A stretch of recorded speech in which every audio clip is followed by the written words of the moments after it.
It's that time again for another not-so-normal gaming podcast, featuring your hosts, Mr. TechnoSqueek. Don't make me angry. You wouldn't like me when I'm angry. Nostalgic Dan 1. Everything I feel is in this sword. Good. Come on! And Quick Freeze 4. Don't worry. I'll handle the bad guys. This is a podcast you want to listen to, but first, you gotta press start. Hey guys, welcome back to another episode of the Press Start Podcast, episode 36, and we are here with Nostalgic Dan 1. How are you doing, Dan? I'm doing pretty swell. Thanks for asking. What, swell? No, wait a minute. No one says swell anymore. I'm bringing it back. You're bringing it back. I'm living up to my name. Nostalgia. It reminds me from that scene from Superman, the movie. Swell? No one says swell anymore. How'd you like your first day on the job, huh? Oh, well, frankly, the hours were sort of longer than I expected, but on the whole, meeting you and Jimmy Olsen and Mr. White, gosh, on the whole, I'd say it's been swell. Swell? Yeah. You know, Clark, there are very few people left in the world who feel comfortable saying that word. What word? Swell. Really? Oh, I thought it was kind of natural. It's coming back, trust me. Alright. Good to know. That is Cliva, Quick Freeze 4. How are you doing? Swell. Swell. Okay. So, is swell going to be the you-know-what word now? Replacing the F word. Yeah, are we replacing that with swell? Well, you gotta think about it, Superman said it in the movie. Superman wears the S on his chest, it kind of makes sense, so. Super swell. I'm super swell, so. Super swell. Super swell. Well, we do have a guest tonight, and it's one awesome guest. It is Crow from Retro Roadshow. How are you doing? I hate that guy. Oh, tell me about it. I'm doing extraordinarily fantastic. Oh, oh my God. Our ears bleed when we hear that word. I had to. Come on, man. We started a whole swell thing, man. We even applied a superhero to it.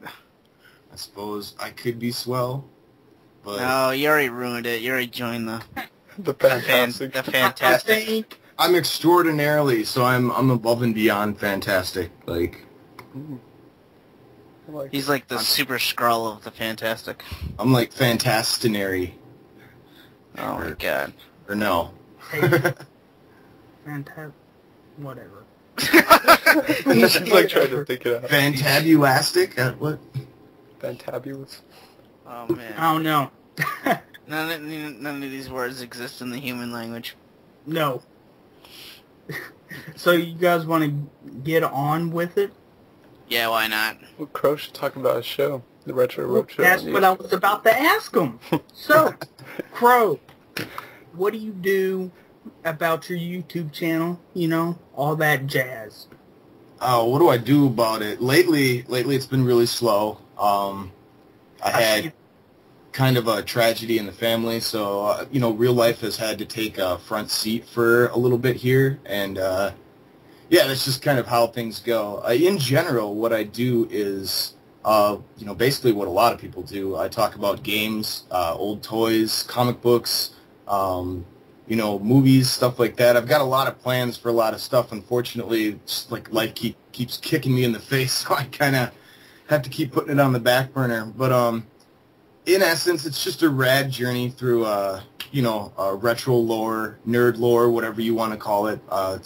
It's all the stuff that I like, and it just so happens to be that there's a lot of other people out there that really dig the stuff too. And it's, with the advent of YouTube, it's more commonly discussed nowadays. But for a while, I didn't have anybody to talk to about this crap, and now, it's fantastic. So I'm just kind of soaking that up, man, and just making a fun show. I've got plans to upgrade the show, and that's been another reason why I've kind of been just slacking on making the regular show, just because, my goal is to make this into a real, TV show, and, I don't have any goals to get on TV or anything like that, but I want to make it like an old 90s show, and that's a lot harder with a one-dude production team than you would think, so I've just kind of been, trying to learn the ropes and do things so that when I do start doing things on a semi-professional level, that I can keep doing them.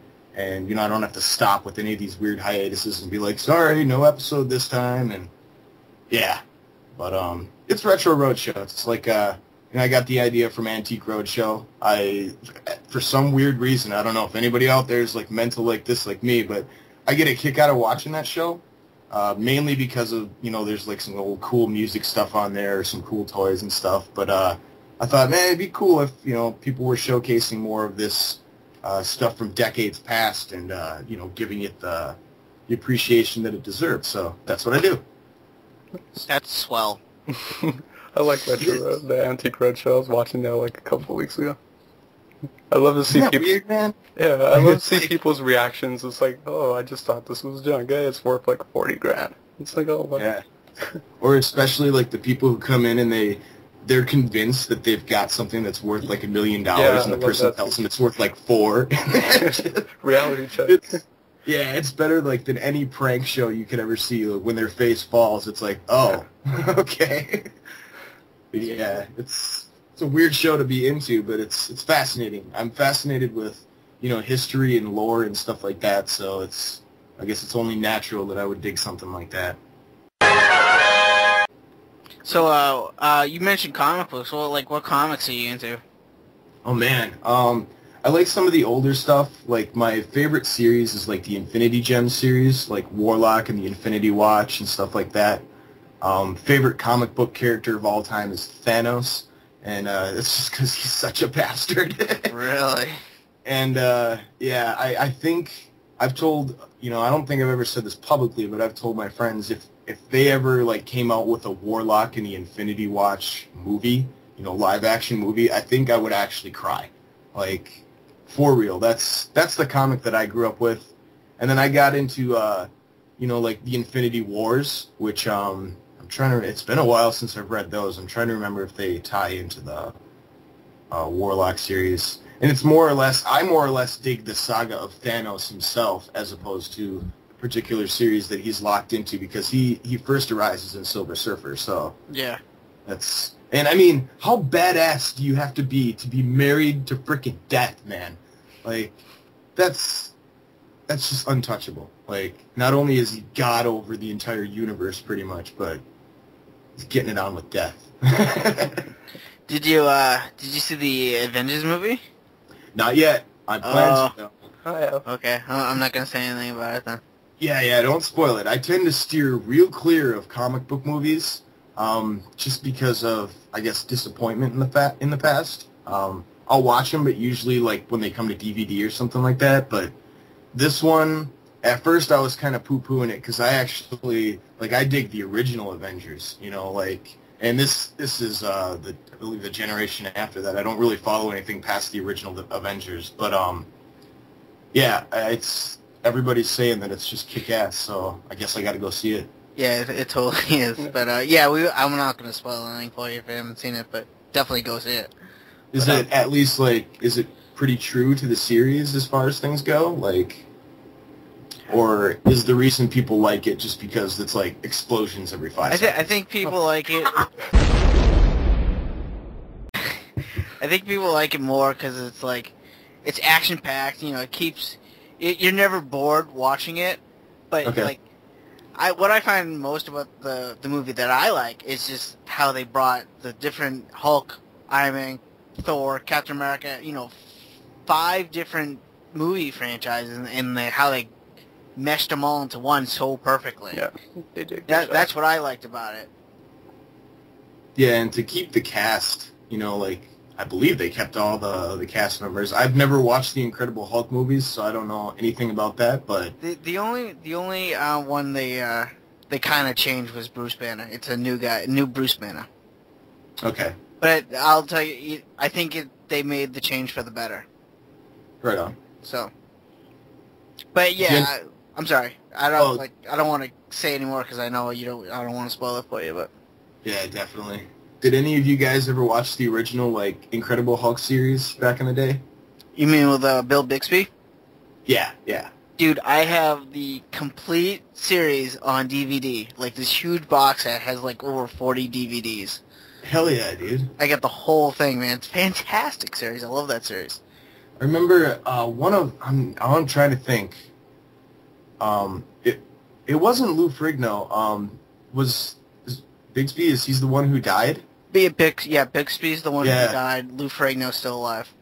I remember being a kid and my mom actually came in the room. This was possibly like a couple years after this, the series stopped airing, and I was like obsessive over it. I had to watch it every day, and she told me that he died, and I like cried my eyes out, dude. I was so destroyed. Like that I remember that was one of the first like realizations that I realized that like, hey, I'm not a cartoon.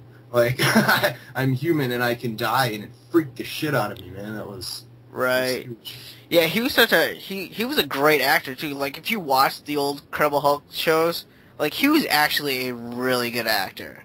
Oh yeah. And after they canceled the series right in the middle of season 5, and after that he worked at first he didn't really want anything to do with the Incredible Hulk, like when he first started that series, but like up until like season 5, like right when season 5 ended, he worked so hard to get that series back on track, like to finish season 5, maybe do a season 6 and whatever, but like no network would pick that show up just because it was getting stale, and that's why later on you came with the Return of the Incredible Hulk, the Trial of the Incredible Hulk, and the Death of the Incredible Hulk. Those were I wouldn't say independent movies, but they were directed by Bill Bixby, and he worked so hard to get everybody back, like Lou Ferrigno, all the people who worked on the Incredible Hulk, to get those movies made.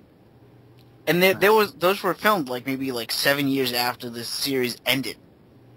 See, now I don't know if I know about. Were they made for TV movies? They were made for TV movies, but they were shown in theaters in like some third world countries. I think I may have seen Death of the Incredible Hulk. That for some reason that rings a bell. But I know when the series stopped, I pretty much stopped watching. I don't remember if that was like before or after Swamp Thing, but I got like really heavy into Swamp Thing, and I'm trying to. There was all sorts of crazy stuff back then, man. They don't make shows like that anymore. They don't do anything like that anymore, and it's kind of depressing. There was a lot of great shows back then. Like, they had the Adam West Batman. They even had a live-action Spider-Man, which I really hope they put on DVD, because I love that. Because it was only like one season, and I think I'm just taking a guess. I think it was only like 9 episodes, but I liked them. I got most of them on VHS. But they had like a Wonder Woman series that's on DVD now. And they have you ever seen Spider-Man? Oh yeah, the Japanese Spider-Man. Oh my god. I've seen like the first 5 episodes, and like it's cool, but then it's like you just want to laugh at it at the same time. Yeah. I dig into like the stuff that it's kind of I guess you would call me a glutton for punishment, but it's not even punishment. Like, I really love cheesy movies. Like, Surf Ninjas, freaking almost best movie ever. Like, Surf Ninjas is, like, freaking awesome. Bill and Ted's Excellent Adventure. Like, I like that one. Better than Citizen freaking Kane, in my opinion. Like, it's, but that's just my style of things that I really like, and stuff like that. Like, I don't know. I mean, there's a lot of stuff. Like, when Power Rangers, Mighty Morphin Power Rangers first came out, I think I was in, like, 5th or 6th grade. And right about the time where, you were kind of supposed to stop watching crap like that, but you still would, but you would never tell any of your friends about it, but secretly they're all at home watching the same shit. Dude, I still watch Power Rangers.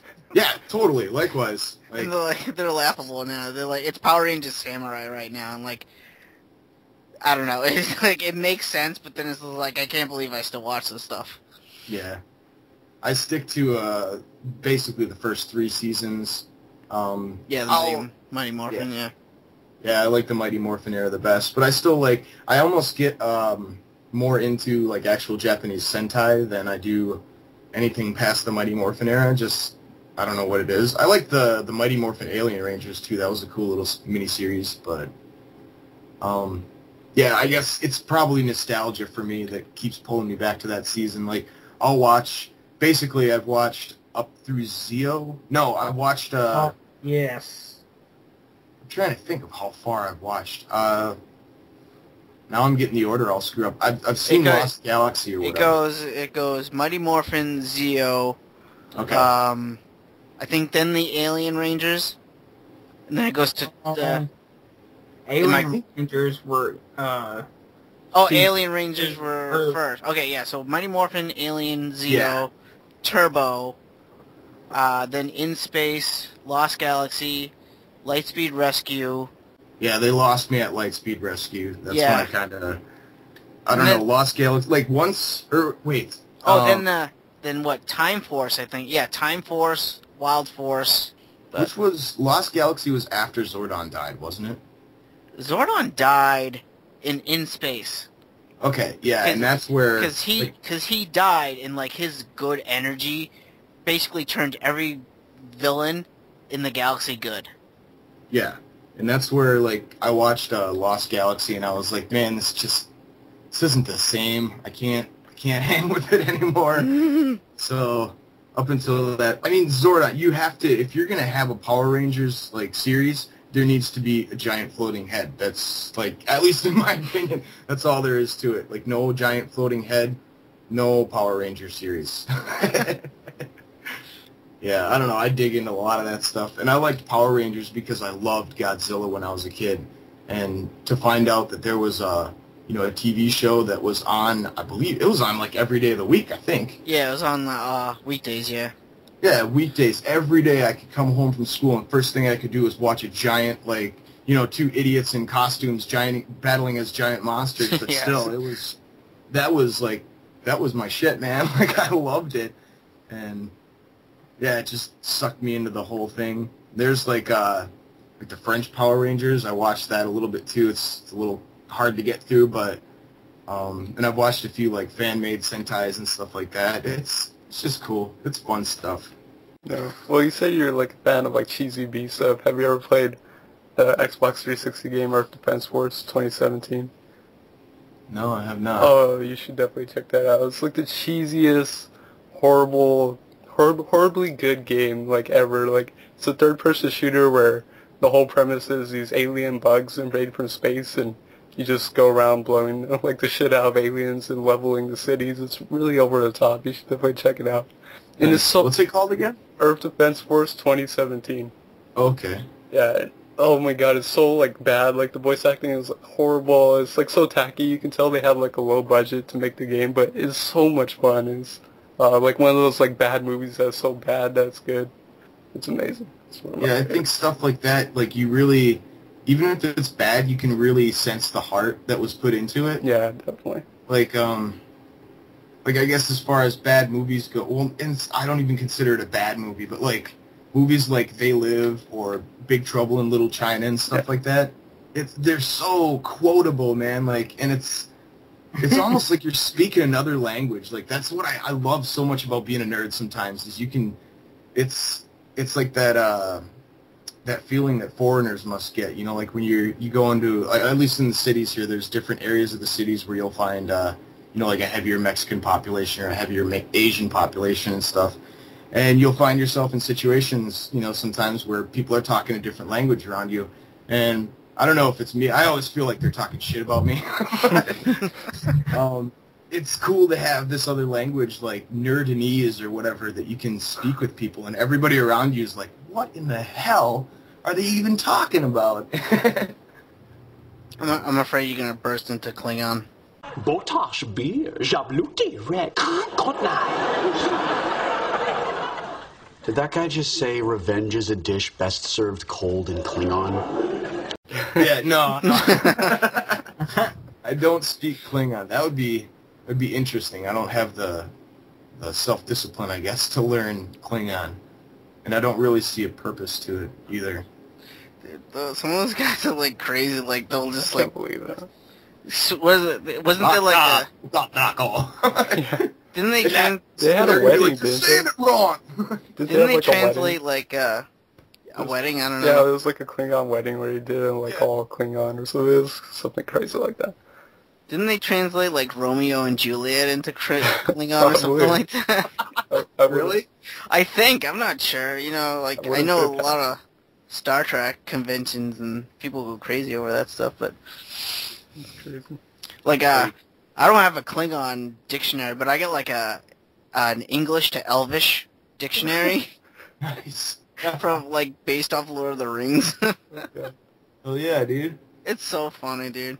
Yeah, I didn't do Klingon or anything at my wedding, but my wife and I did have a lightsaber battle during our Grand March. So, That's so yeah, it was fun. The pictures turned. I should post some pictures actually on the. I got a Facebook thing, and I should post something on there. It's totally like it's nerdcore right there. Like, yeah. It's definitely a culture that's become more accepted. Like, you would always, like, especially growing up, it was something you're kind of ashamed of. Like, I know, like, me and my friends, we would hang out, and we would talk about video games, but we were, like, always talking about, like, you know, the more common stuff, like, oh, yeah, I'm playing that Call of Duty or whatever, and I'd be ashamed to bring up, like, oh, I'm playing some JRPG or something, like some weird Japanese game. They wouldn't know what the hell I was talking about, so there's a lot of things that are brought forth like that kind of rise to the where it's like really accepted. It doesn't have to be something you're like ashamed of or nothing. So yeah, about Power Rangers, like, you know, in 2010 they redid the like first season or whatever. Yeah. And like it became cool to like the Power Rangers, you know? You were cool again if you liked the Power Rangers. Yeah, if you check on Netflix, the Power Rangers, they have this season 20, and what that is, that's basically the first season of Power Rangers with like Jason, Kimberly, Tommy. It's that, but they added like these weird like sparkles. Yeah, like weird graphic like cuts or fades or whatever. Like, you know, seriously, if you guys have like Netflix, look up Power Rangers season 20, and it's basically the first season of Mighty Morphin Power Rangers, and just watch the first episode, and you could see the difference because they add in like these splash animations. You know, when they would go to commercials or something like that. They made it rad-tastic, man. Yeah. That's awesome. It's totally, they were like, hey, how can we, like, take something from the 90s and make it more 90s? Yeah, but the thing is, like, it's totally not even needed. Like, no. Like, the first 3 seasons, man, like, all you have to do is, like, just listen to the intro song. I mean, for Christ's sake, watch the intro, you know, montage or whatever, and you know that you were, like, smack dab right in the middle of the 90s. Yeah. Like, but yeah, it's fun. I've watched the season 20 or whatever, but I go back, like, if I really want to enjoy it, I just watch the originals because it's almost too much. It's like, hey, now, you know, the 90s was awesome, but you're kind of blowing it out of proportion here. Well, we talked about this a few episodes ago. If you're into like the whole Sentai stuff and Power Rangers, you gotta watch the Sentai series Gokaiger. And like I was telling a few episodes, basically it's, you know, the group of Sentai Rangers, the 5 of them. Pirates. Yeah, they're pirates, but they have the ability to transform into the previous 35 different Sentai Power Ranger groups that ever existed. Really? Really, yeah. So I'm going to use the American Power Rangers for example. So you're going to see like Tommy the Green Ranger team up with the blue In Space Ranger with the pink Lost Galaxy Ranger. Nice. Like in one episode. So like these Gokaigers have the ability to transform into the past Sentai Rangers. Like if you get a chance, watch that series. Yeah, I will definitely check that out because I'm all about the Ranger team-up episodes too. Yeah, basically, yeah, this whole thing, it's like basically one season of Power Ranger team-ups. That's awesome. Yeah. Sweet. So, yeah, definitely check that out. Badass. Yeah. But, I mean, really, all you really need is the Green Dragon Ranger. I need Dragon Sword power! Yes. I do. I still have the dragon flute. Oh, dude, me too. I don't have the dragon flute. I have the White Range Saba, the White Ranger's dagger. Saba! Oh my god, I loved Saba. I did. Yeah. I wish I got that. I never did. I was gonna do like a movie review. You guys have watched Mystery Science Theater 3000 before? Yeah. Yeah. Yeah, I was gonna do like a movie review style like that, and instead of like having robots and stuff there, I was gonna have Saba be my like assistant. We were gonna tear the shit out of a movie, but I don't. For one, I don't want to get my YouTube channel yanked, so I got to find something that is public domain. And are most of those movies public domain? Yeah, most of them are. It's just downloading the whole thing and then setting up in front of. I'm imagining the best way that I can think to do it is in front of a green screen, so I can just silhouette myself, and it's just coming up with the ambition, I guess, to set it all up and follow through with it. It's not or it's in the cards for the future, I guess. I need to get better at making videos and being a consistent producer as opposed to making one every 4 months. So that's what I'm really trying to get situated with right now, is actually setting up a system for myself to upload things on a regular basis and stuff like that. But I thought that would be cool because I loved Saba. It's just like, what, it talks? Like, what? Yeah. Yes. Yeah, Tommy was like, what the hell? Yeah. Yeah, I loved how he always interacted with it. And he's like, and the sword will always say the same thing, like, great idea, or something like that. Like, what? Okay. No. Okay. Whatever, master. And then he'd shoot lasers out of his eyes. Yeah, that was like his only move, the sword, yeah. But, have you ever heard of, Rift Tracks? Yeah, actually, it's like a game where you can basically, just put your MP3s on there and play to your own music. No, it's the guys who do the Mystery Science Theater, but they do it with like modern movies now. Yeah, okay. I'm thinking of something. What the hell am I thinking of? Yeah, I think it's spelled R-I-F-F. Yeah, T-R-A-X. Yeah, and is it like Joel Hodgson and all those guys? Or? It's the same original guys. Yeah. Okay. Sweet. And basically they do the same thing, but with modern movies. Like, they did it with, like, Lord of the Rings. They did it with, like, X-Men, Harry Potter. They do the same exact stuff as Mystery Science Theater. Yeah, those dudes don't actually live too far from me. I mean, I don't know them personally. That'd be awesome, but they're right here in Minnesota, somewhere nearby.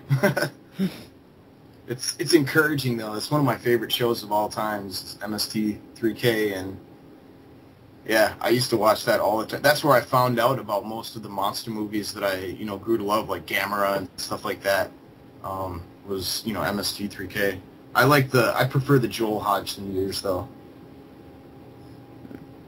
Well, one that's like really hard to find is that Godzilla versus, I think it's Megalon. I've got that. The Mystery Science Theater one. Oh, actually, no. Yeah, I think I got it on my computer. Let me look really. I think it's Godzilla versus Megalon. Because that's my favorite Godzilla movie of all time. Like, Jet Jaguar is the most ridiculous and awesome thing that has ever touched Godzilla. Let me see. Megalon was kind of a joke. I have giant triangle drills for hands. Yeah. It's Godzilla versus Megalon. Yeah, they're like, for some reason that one's really rare, and you can't get it on DVD for some reason. Like, it's out of print. Yeah, I never even knew they did that. I thought I'd seen all the Godzilla ones they've done. Have they actually gone through and done like every Godzilla movie? I think they only did 2 or 3. I know they did Megalon, they did the Sea Monster. I think that's it, to tell you the truth. They did a lot of Gamera ones, though. Was it, which Sea Monster? Was it Biolante? Or Biolante or whatever? I don't know. The title just says Sea Monster. Oh no, that's the giant crab thing. That's right. Okay. Yeah, I don't think it's Biolante. Yeah. That's cool though. I know they just tore the piss out of almost all the Gamera movies. I didn't know they did. I don't know if I must have seen at least one where they did Godzilla, but it's a good series, man. That's definitely, I was watching that really heavily when I came up with the idea for my show, and that was kind of my original intent, was to do something like that, and I quickly realized, like, there's no way I can do something like that, but maybe sometime in the future. It'll be interesting to see, so, if you could do it. See, and this is why I like, the current state of things, I guess, where retro stuff is kind of cool to discuss. Just because, back in the day, I literally, if I wanted to find out about Godzilla, like, there was like 2 or 3 books in my school library that talked about monster movies and stuff. So that's where I got most of my information from at first. And then, eventually I found out that there wasn't many, not nearly as many as there are now, like back then, because most of them were Japan exclusive. But I know me and my buddies, we rented, like, Son of Godzilla, Godzilla vs. Megalon, all those, all the classics, Mothra, and although I believe it was called Godzilla vs. the Thing over here. But yeah. Yeah. And Hedorah, that one was weird. I didn't... that was the one where we were all watching it kind of like, what the hell is this, man? Like, my favorite ones are the Mechagodzilla ones. I just love Mechagodzilla. Yeah. Have you read... I ask everybody this lately, man. Have you read Ready Player One? Yep. Okay, so you are aware of how epically awesome Mechagodzilla comes into that picture. Dude, I flipped out. Yeah, it was Mechagodzilla, had Voltron in there, had the Spider-Man robot in there. Leopardon? Leopardon, yeah. I think it even had Evangelion. Yeah, oh my god. Whoever has not read or listened to Ready Player One, what are you doing? You guys gotta check that book out. It's one of the greatest books. Yeah.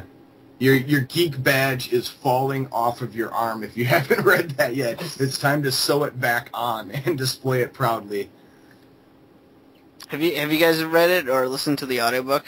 Yeah. I haven't yet. Since he sent them to me, I listened to pretty much like I would listen to them while I was like gaming or playing like a casual game, and just time flew by. Like, especially when they're talking about like all the retro arcade games, I'm like, oh my god, yes. And, like, all the names just being brought up that I'd never like heard before, but it's cool that they recognize, like, even from the popular stuff all the way to the more obscure stuff. It's really cool. Yeah. Such a great book. I'm actually going through it now. I listened to the audiobook twice, and then I bought the hardcover or whatever, and I'm going through now, and I'm like fulfilling Anorak's quest from my own perspective, I guess. Like just going through and basically, I'm trying to memorize war games, working on a perfect Pac-Man score, which is never gonna freaking happen because there's 7 people who have ever done that. But in my own right, I'm at least going through and trying to, like, in one sense, it's kind of punishing. Like some of the stuff, like Zork. I don't know if you guys have ever played Zork. No. It's a text adventure, and I'm really big into adventure games and stuff. But text adventures, I love them and I hate them because you can't finish a text adventure like in one sit through, and usually, I mean, it took me, I don't know, probably a year and a half, 2 years, or some crazy amount of time to figure out the solution to Hitchhiker's Guide to the Galaxy. That's a text adventure. And it's the type of thing where you'll sit down and you'll play it. You'll get to a certain point where you just don't know what the hell to do. And, it's something stupid like pick up the rock. You need to pick up this rock to look under it to get the key that damn well is under that freaking rock. But, you're like, okay, lift up rock. And the game's like, you cannot lift up the rock. And, you can't figure out why in all of the entire universe you cannot pick up this entire rock, so... Yeah, you need the right wording. The right wording, or there's something that you're supposed to be carrying that you forgot about. So you turn the game off, and, you eat dinner, go to bed, go to work the next day, come back, you're still stumped. 2 weeks later, you'd be sitting at work, and all of a sudden it clicks. You're like, oh my god, I gotta get home right now and do this. And it's really complicated too because text adventures, there's no visual element. So you literally, the best way, in my opinion, to go about them is to sit down with a piece of graph paper, and map out, draw your own map as you go, because there's no inventory key, there's no, map key that shows you where you are in the layout. You are in a swamp, and there are exits from the swamp to east and west. And in front of you, you see a rock and a little man with a green stick in his hand. And, it just tells you what you're supposed to be seeing. So you're faced with the choice of either memorizing the entirety of the game, which in something like Zork, it's pushing it, or even, Hitchhiker's Guide to the Galaxy, that's a hard one. I only remember that because I've played it literally hundreds of times, but you're faced with either memorizing the game or mapping it out as you go, and yeah, they're fun, but they're challenging, man. And to go through the entirety of the Anorak's quest or whatever it's a quest that I think that every gamer should make, in all honesty. And it's not that hard. You can find the emulators for everything. So, what is your favorite retro system? I would say, or ask you. Nobody's ever asked me that before. Jesus. That's tough. It's a toss-up, I would say, between, as far as nostalgia goes, Super Nintendo and the original NES.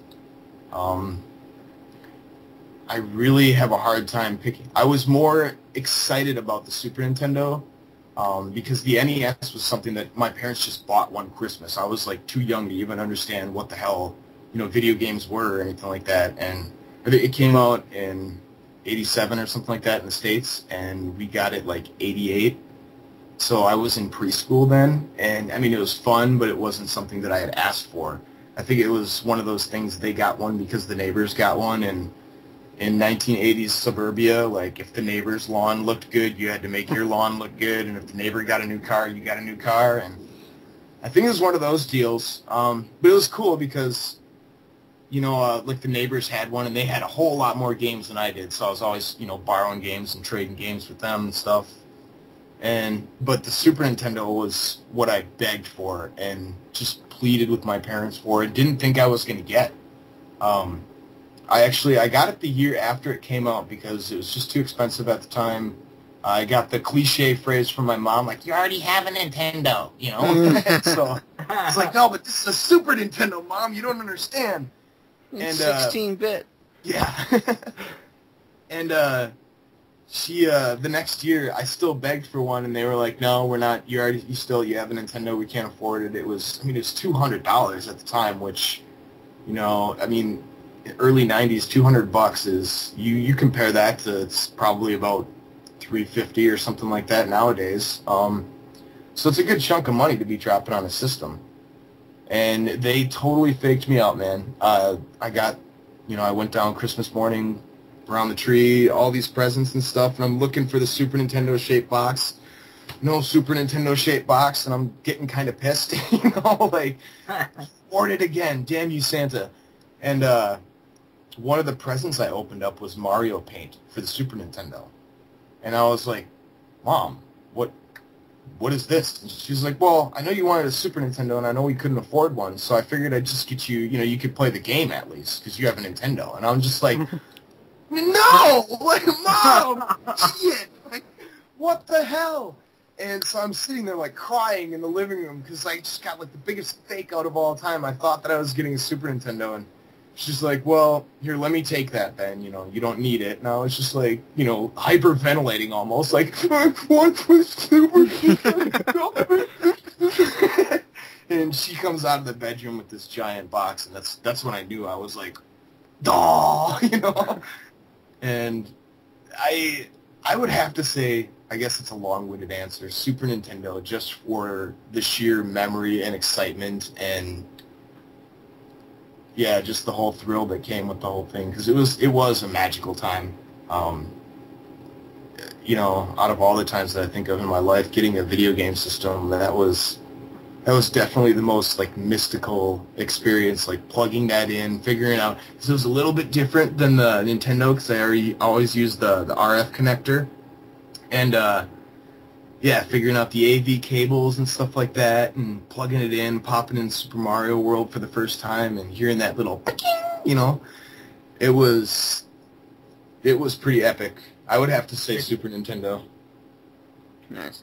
Well, what about you guys? Have you guys had any like magical gaming console adventures like that? Like getting something? Yeah, I mean, our parents like are always sneaky about that. They'll always do that where they'll give you the game first, like it's for like the system you want, but they won't give you a system. They probably have it hidden. They'll give you the game first and be like, "Oh, I thought you could play that on whatever." But for one Christmas, I really wanted like a Game Boy Advance, and it had just come out, and it was kind of pricey too, and the games were kind of pricey, and you know, it was like Christmas Eve, and someone like bought me Mario Kart Super Circuit for the Game Boy Advance. It's like, oh, I don't have a Game Boy Advance yet, and it's like, oh, you can't play that on your original Game Boy or whatever. And like, no. So then the next Christmas morning, I opened up like the Game Boy Advance box, completely shocked, because I honestly didn't think I'd get it. Like I kind of dropped hints that I wanted it, but you know, Nice. they always pull that trick, like, oh, here's the game first. Yeah. I remember when I was a kid. My friend had Mega Man 2 for the NES, and I was like, "This is the coolest game ever!" And I was saying like, "Oh my god!" And back to them, that was like a swear. They're like, "Don't swear, don't swear, don't swear." I'm like, "I'm not swearing." But like ever since I got home, I'd be like, "I want a Nintendo, I want a Nintendo, I want a..." And same thing with you, Retro. There's like, "Oh no, they're too expensive. We can't afford it." Blah blah blah blah. Like one day, my brother had like a t-ball or baseball game to go to, and we were all getting in the car, and I was outside, and at the time we had like concrete steps, and I ran back into the house because I forgot something. I don't know what, maybe like a baseball mitt. I tripped and fell, and I actually hit my chin on the concrete steps, splitting it open to the point where I needed like 10 stitches or so. Oh. So we never went to the baseball game because they had to rush me to the hospital because I was bleeding all hell. And you know, long story short, I got my stitches, blah blah blah, whatever. And my parents felt so bad. I don't know why, because it wasn't their fault, obviously. But they got me original Nintendo. And I remember being at like Toys R Us, and they're like, "Oh well, you know, like there's two different bundles. You know, we could either get you the one with Mario and Duck Hunt, or we could get you the one with 3 games. It's Mario, Duck Hunt, and World Track Racing." And they would tell me like, "Well, I'm really sorry, we can't get you the one with the 3 games." I'm like, "Dude, that's fine, whatever. I don't give a shit. Let's go now. I don't care. You can give me whatever gaming bundle you want. It comes with 1 game, comes with the crappiest game, whatever." I just, you know, obviously I took the one with the 2 games, Mario and Duck Hunt, because I was just so happy to get that fucking thing, and I was just like, "Oh, the coolest thing." And I actually still have a scar from the concrete steps. That's why I wear the goatee, because you could easily see the scar.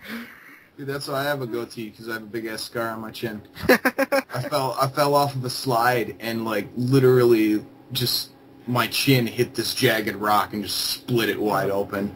I was in kindergarten, and I remember it too, because I remember this. The teacher was like, she was like, "Oh, okay, let's go inside." She's remaining all calm, and I have no idea that there's blood just gushing from my face. Right, you know? yeah.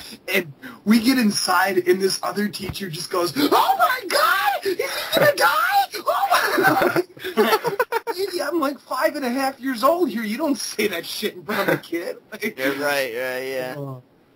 I remember that. So we can be Scar brothers. Nice, dude. What about you, Techno? Any like magical adventures or awesome surprises? Not for systems, because they pretty much said, here you go. But I think I've said this before, but with Budokai 3, Dragon Ball Z Budokai 3 for the PS2, and we're at my grandma's, opening presents, whatever, for Christmas, and my cousin gets it, and I'm like, oh, man, I'm really wanting that, and I never got it at my grandma's, and then, I told my mom, I really want that game, and I wake up at my mother's, and we go to the tree, me and my brother, and I'm like opening the presents, and I get it, and I'm like, oh my god, yes. And then I didn't give a shit about anything else. I love that. They're like, here, open the rest of your presents. It's like, nah, see ya. Look out. Yeah. Nice. Christmas is always awesome. I literally, I guess I fell out of it for a few years, but every year at Christmas for at least 5-6 years, or the last 5-6 years, I buy myself a Super Nintendo game every Christmas. Christmas for me is Super Nintendo. That's what Christmas means. And I remember one year I got a Virtual Boy. That didn't go so well. I thought it was awesome for a while. I had Telro Boxer, Mario Tennis, and Waterworld. Oh, gosh. And I spent my own money to get Telro Boxer, and that was, I don't know. I think I ended up selling it, too, at a garage sale for $35. That was back when the Nintendo 64 came out, and my parents were like, you can't just have all these consoles. You got to get rid of one if you want a new one. And yeah, so the VR32 was unfortunately sacrificed to the picking bin. I've never played a Virtual Boy. Neither have I. I want one though, just because it's so unique. I know, right? It's one of those unique, cool things to have in your collection. It's cool. I mean, after about 30 minutes, yeah, it does. It gives you headaches. It's the kind of 3D that strains the hell out of your eyes. But I mean, you can counter that a little bit by focusing it right too. I think a lot of people weren't doing that because I used to be able to play it for hours, and I have no lasting side effects. Blind, I guess. No, but it was cool. It was really neat to see. It was this is 3D and this is mine. I can stick my face in this whenever I want and see 3D stuff. And it wasn't always the greatest 3D. Waterworld sucked ass. I mean, it was. I knew too. After about 10 minutes of playing it, it was this is all there is to the game, isn't it? This is all there is. And yep, sure as shit, man. You were a little red guy flying around or boating around in a black sea, just shooting stuff forever. And yeah, it was cool, but the novelty wore off real quick, especially in the time. Nobody knew. Nowadays people are thinking ahead. They're oh, especially with the OnLive system. I was listening to people say that thing might be worth something someday, so I'm gonna pick one up just for the hell of it. Nobody was thinking about that back then. And we were just if it sucked, it was gone. All the boxes, packaging, paper. Oh, you don't need the boxes. It's just packaging. Throw it away. Oh, God. Throwing away thousands of dollars worth of that stuff, and it's now I look back, and it's shit. Why? Why? And I was merciless about it, too. I would, cut the boxes up and, make little pictures out of them so I could, hang them on my wall and stuff. Yeah. I remember doing that with some of the manuals. I cut out some of the pictures in the manuals. Yep. And old Nintendo Power magazines, ripping the posters apart, ripping them in half, taping them back together after you rip them out of the magazine. I mean, and it shouldn't come as that big of a surprise because you look at, the way kids treat their stuff, and kids in general, whether it be kids back in the 80s and 90s or kids nowadays, they're just merciless, man. That's some of those, designers Play School and, Fisher-Price, those guys should be designing skyscrapers and bridges and shit. That shit'll never fall apart. Plus, you can walk straight into it, fall over, and you won't get hurt either, so... Yeah. Well, nerf the world.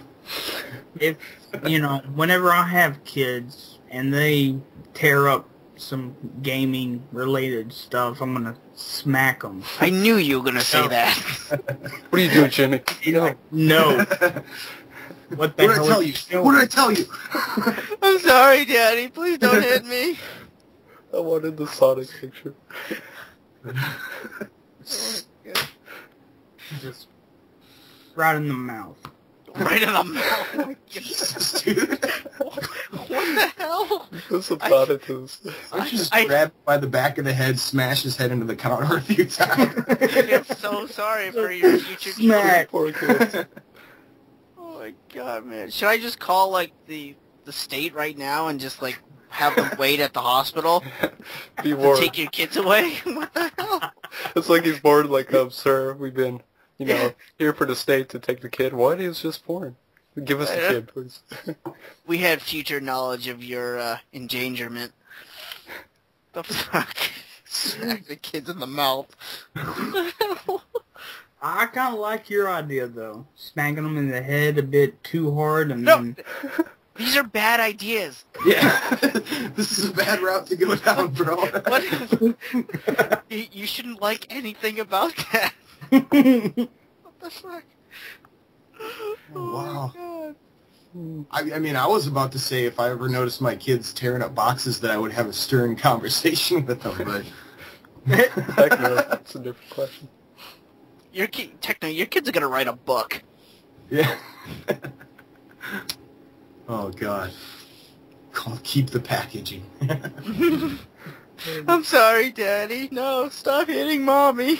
Always keep the box. So why don't we get into some gaming news since we have a lot of news. Yeah, and Techno's never prepared. Yeah. Techno's never prepared. There's a lot of love on this podcast. I can feel it. Yeah. The walls breathe it, man. It's a special kind of love. Yeah, we hate each other so much. It's loving. Yeah. Yes, pretty much.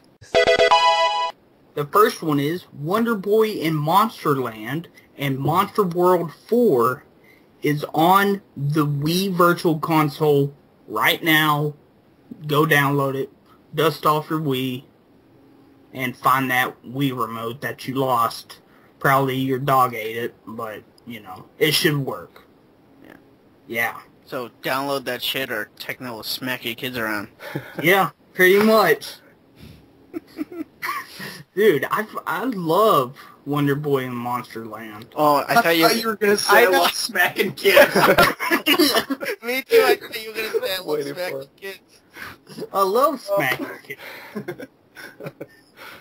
Just the sound, man. Just What the fuck? It's the sound that just drives me nuts.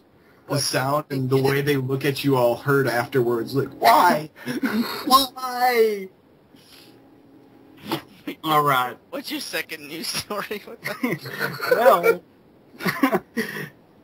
May 20th, Nintendo DSi will drop to $99, plus its larger sibling, DSi XL, will drop to $129.99. Yes, I will be getting an XL pretty soon, because I've been waiting on the price drop so I can actually start playing Solo Torobo. Solo Torobo. Because I just want to play it on a big ass screen. Yeah, screens are gigantic. Yeah. I I still think the Wii U should do some kind of thing where you can put in the DS I wish, games. but they won't. I Yeah, know. it's Kinda kind of tricky. really unlikely. But there's 2 screens. And They just need some video out cables like the PSP. Like That's something. not a bad idea, though, man. They've got the... I mean, I guess I don't know how much room they have in that controller, but I would assume they've got the room that you could stick a DS game in there, just like an SD slot. Yeah. That I would don't be know. sick. That would be awesome, actually. yeah. I mean, Nintendo does have the tradition of making their Game Boy platforms. I mean, I know the DS isn't really a Game Boy, but I consider it a Game Boy because it's handheld. Like, they make their handhelds compatible with, you know, TVs, so... Yeah, with the Super Game Boys and the Game Boy player for the GameCube. Yep. Yeah, Game Boy Advance player. Yep. Yep. That's it for me. Well, let's see. I got one news story. It's kind of quick too. This is a rumor. Concrete rumor. Concrete rumor. Concrete rumor. Shit. Is that Capcom is bringing another another Resident Evil title to the 3DS this year. The rumor says that there's going to be a new game, and it's going to be called Resident Evil Downfall, which I actually kind of like that name. And there's a few details about the game, but here's what I've heard so far. That the game is going to be due sometime at the end of this year, which seems very unlikely. But it's going to contain both the Resident Evil Degenerations movie and the Resident Evil Damnation movie in 3D. So both movies on that cart. It's going to take place between Resident Evil 5 and Resident Evil 6. And you're going to be playing as Claire Redfield as she witnesses the downfall of humanity. Sounds cool. Yeah, it sounds cool, but like, this whole thing just seems very unlikely. Yeah. So are they billing this as like the final Resident Evil game? What, Downfall? Yeah. Well, I don't think so, since it says it's going to be between Resident Evil 5 and 6. Okay. So. So 6 would probably be the last one if you're asking that question. Oh, not with Capcom. Yeah, now with Capcom. Well, I'm just answering his question. So if he's asking what game do you think would be the last one? Well, probably. No, I was going more off of the Downfall title. Yeah, I don't know. I don't know why they're calling it Downfall, unless like I said, she's watching the downfall of humanity. But I like that name. Oh, yeah, I like the name too. I kind of like the thought of both movies being on the card. That's kind of awesome. It's pretty impressive. Yeah, I will have to see what. I hope this rumor is true, because that would be totally badass. Watch them charge out the ass for it, though. It's got 2 movies and a game on it. But you have to pay to like the movies. $400. Well, the only thing I see bad about it is if they do overcharge for the game, is will the 2 movies on the cart kind of like take away from the single player or the multiplayer? Yeah, like the possibilities. Because like I'd rather have more game features than the 2 movies, because actually I have Degenerations on DVD. So. Or they could just make a separate cart with the movies only, and then just have the game separate. I don't think they'll do that. Yeah, that's Capcom. But I'm just saying, if Capcom was smart, that'd be a good idea. But what do you got for news, Dan? Nothing. No, okay. I have a rumor right. too. The concrete rumor. Concrete. We love our concrete rumors. It's rumor. Kinect and Microsoft are bringing IE9 to Xbox 360 Internet Explorer. The Verge Gaming Polygon says they have sources that claim Microsoft has built a heavily modified version of Internet Explorer 9 to work on Xbox 360s in the future. When you can certainly use Kinect with Bing to explore your Xbox, this will be a full browser, letting users explore the whole of the Internet from the comfort of their couch. So now, is it required that you use Kinect to interact with IE9? But it's recommended. It has been tuned for Kinect usage, so it's kind of like a browser that's kind of built around Kinect. It sounds like you'll be able to, still use it with a controller. Sounds like Opera. Yeah. I'd rather use Firefox. I'd rather use Chrome. But yeah, I don't know. It's a rumor, but I could see this being something they announce at like E3 from Xbox. Yeah. And Microsoft. Because last year is when they announced Bing and all that. So let's see. And just a quick little news about a awesome shmup that comes out in a couple days, but that is Akai Katana out in North America next week. Rising Star Games has released another trailer for Akai Katana. This one is serving as a tutorial, but just more emphasis that like this is the first game that Rising Star is actually publishing in the States. They've been a UK publisher. Basically, a good way to think of Rising Star is like think of Rising Star as Atlas for the UK. They publish all these weird like obscure games from Japan and all that. that's kind of what they did for the UK. So this is their first title from the States, and they did Dodonpachi Resurrection on a 360, which I actually have because their games in the UK are like region free. So, but this is their first one that's, you know, full American release. It's budget priced at like $40 day one. It comes out May 15th. Definitely interesting little, you know, kind of side-scrolling bullet hell shooter. And the next one I'm really excited about, but that is the next Tales of game will be announced in June. Shonen Jump has a teaser for Tales fans. The magazine says the next Tales of title will be announced during Tales of Festival 2012, which will be held in Yokohama Arena on June 2nd and 3rd. It sounds like the Tales title won't be a remake or a reimagining. Since the next Tales of game takes place in a new world, Namco Bandai is saving all the key details, like the platform, release window, and story for the Tales of Festival. So it sounds like a new iteration into the Tales of series, which would be number 14, believe it or not. So yeah. Damn it. It's a long-running series, and people don't realize that. Like, Final Fantasy is up to like 14. It's been around just as long. But it's like we only have like half of them, so we don't really know.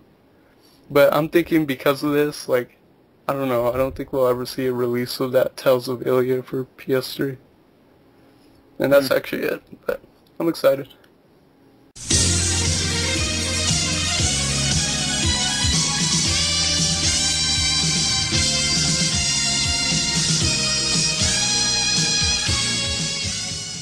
You guys want to play a game?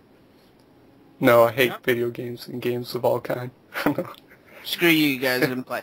No, we're going to play Cliva's My Little Trivia, and I have... That's right. I remember who I'm talking with again.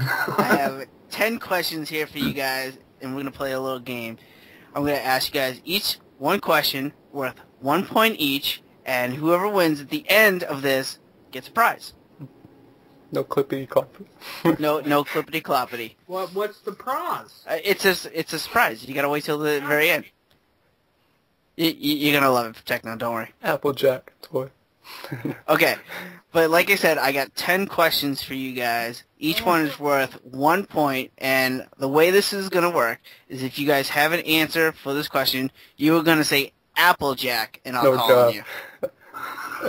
Wait, what? I feel like that's a curse word. You're gonna say Applejack. You can just slap a child, Techno, and then... There'll be no slapping children in this game. Are you guys ready? Yes. Applejack. All right. Techno, you're fucking playing this. We eat what we like. Okay. Question 1. In Mortal Kombat 3... Oh, God. Oh, what? Okay. Oh, now he's excited. Now he's interested.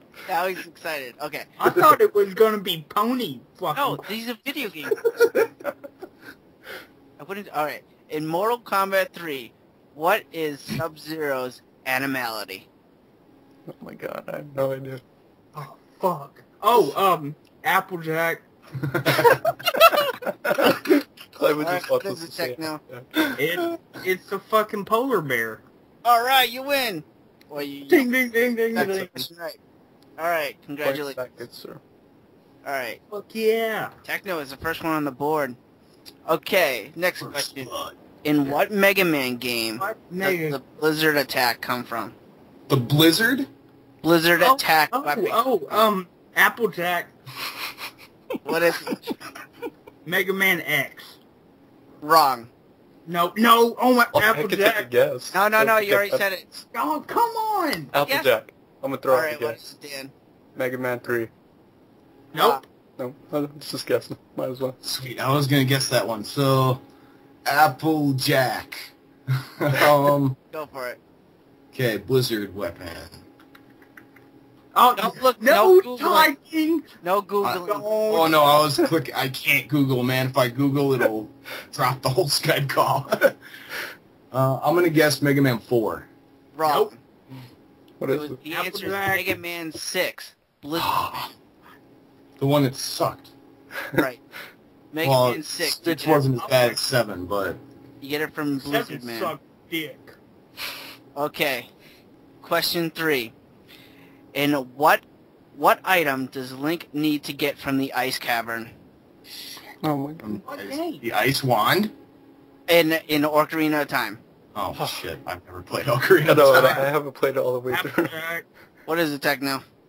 I'm gonna say I haven't fucking played Ocarina of Time in forever. I'm gonna say the hook shot. Wrong. What's the question again?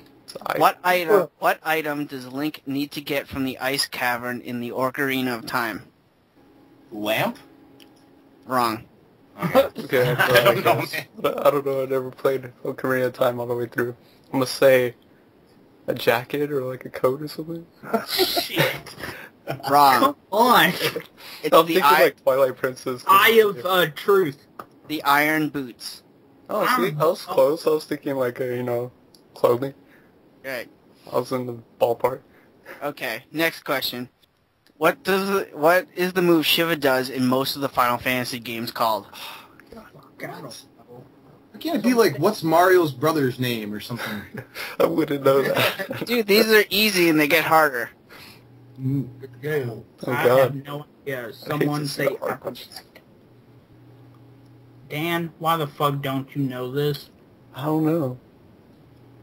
Because it's like so many moves, it's like to pinpoint it. I had no idea. It's a specific move to him, though? To her, yeah. To her. She does it in every there game. we go. Applejack. What is it, Techno? Kill. No. That was good, though. That's a good answer. I hate when bosses hit and stuff. You guys don't know it? No. The only thing that I can... No. Those are just generic spells. Like water and fire. What about, isn't, like, Meteora, is that one? No, that's... That's 7. Okay. Yeah, I give up, man. I tap out. Okay. Her move in every single Final Fantasy game is Diamond Dust. Oh. Fuck I out. don't remember that. Okay. See, and I never used, like, the character names. I always make up my own stupid names for those, so I never... Well, most of these are like, you know, the Espers of the Aeons or something. Okay. Or the Guardians or whatever. Okay, next question. Name 2 Pokemon types that do double damage against ice Pokemon. Oh god. Fuck. Double damage. Damn. Ice Pokemon. I'll give you a hint. There's 4 of them, and I'm only looking for 2.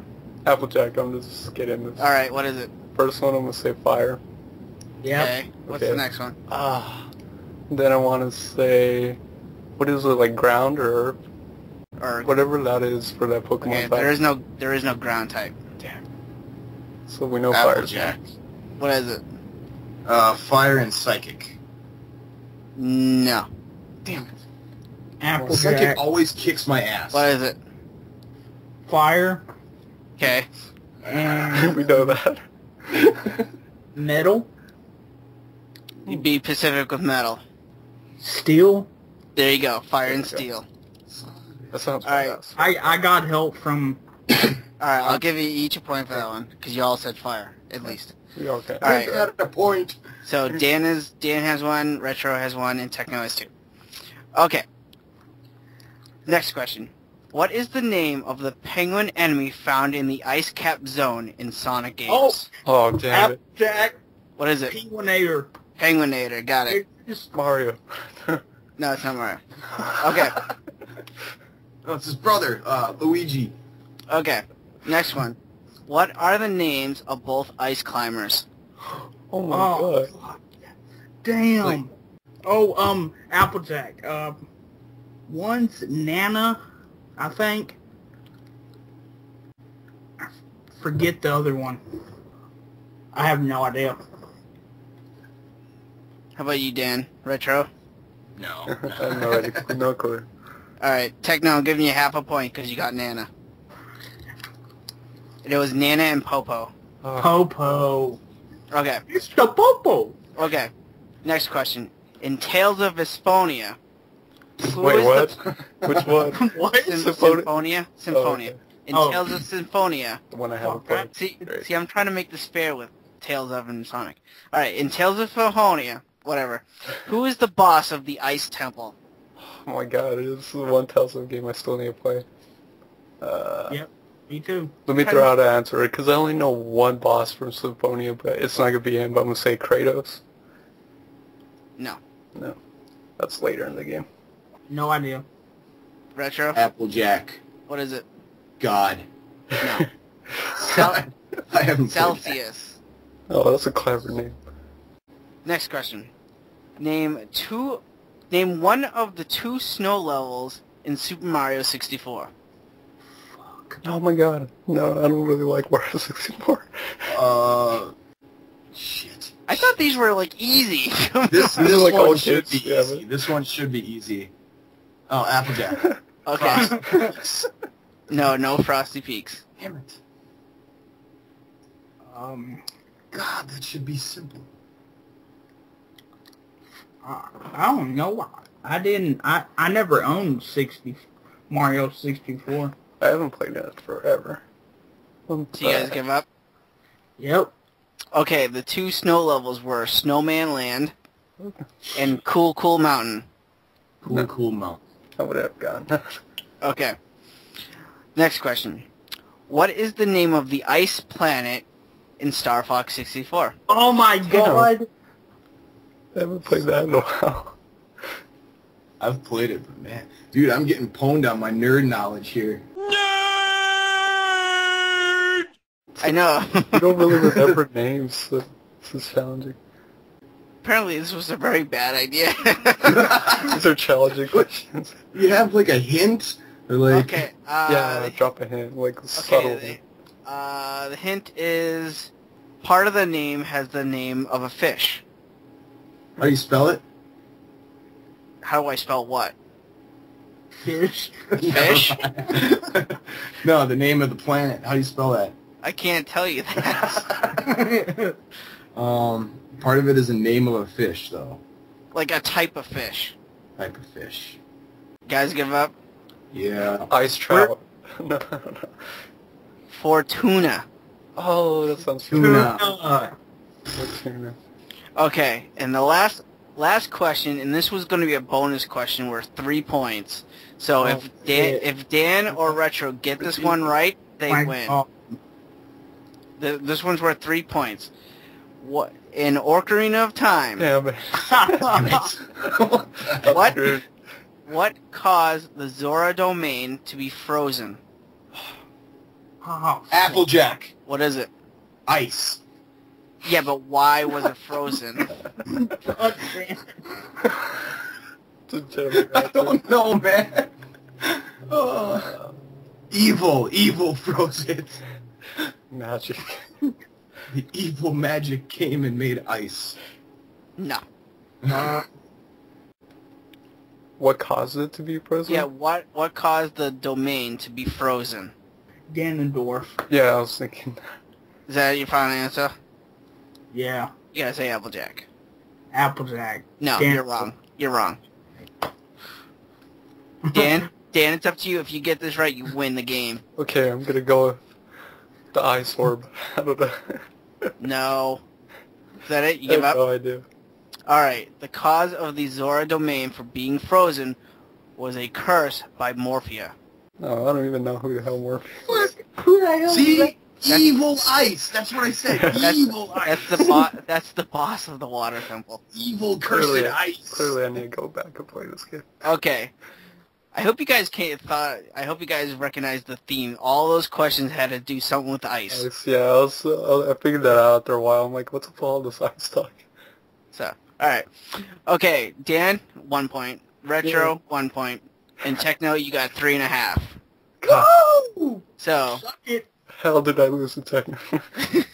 I know, Techno was kicking ass. Oh, shit. But yeah, I thought those questions would be kind of easy for some of you guys. But Techno rocked, but whatever.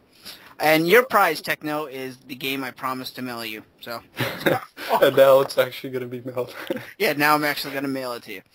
Congratulations. You guys want to get in some games we've been playing? You can do. Sure. Alright.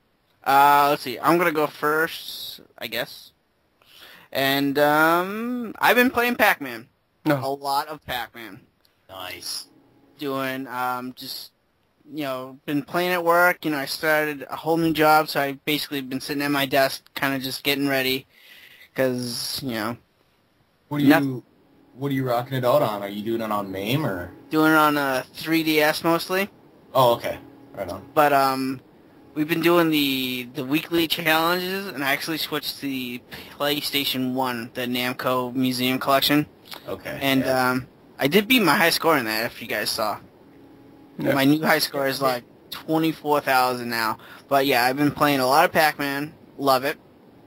And I've been playing Xenoblade, even though I know last week I liked the game, but last week I really bashed the battle system in the game. And I still hating the battle system. I really do. No, like, I love the game, I love the characters, I love the scenery, but the battle system, especially that ability where you see, like, a few seconds to the future. I hate that. It pops up way too much.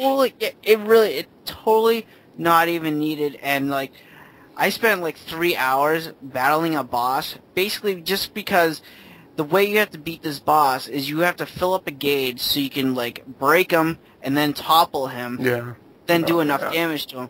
But the reason I couldn't beat the guy is because I had to use the gauge to either warn my companions that, because of the future seeing thing ability, or I had to revive them, from being killed. I don't mind reviving them, but that future seeing thing, and I had to warn them, happens way too often. I used the gauge way too much, and at a few times I just chose not to warn them, because I'd rather use the gauge on the topple and break abilities. But yeah, and I only did beat that boss is because for some reason he did not do the time thing at all. It was like pure luck. Yeah, that happens a lot during boss battles. You gotta get used to that. But I really do still hate the battle system, but I love the characters, and I love the scenery and the voice acting. I'm only about 12 hours into it right now, but... And the last thing I played was probably about like an hour and a half ago, and that was the Minecraft demo for the Xbox 360.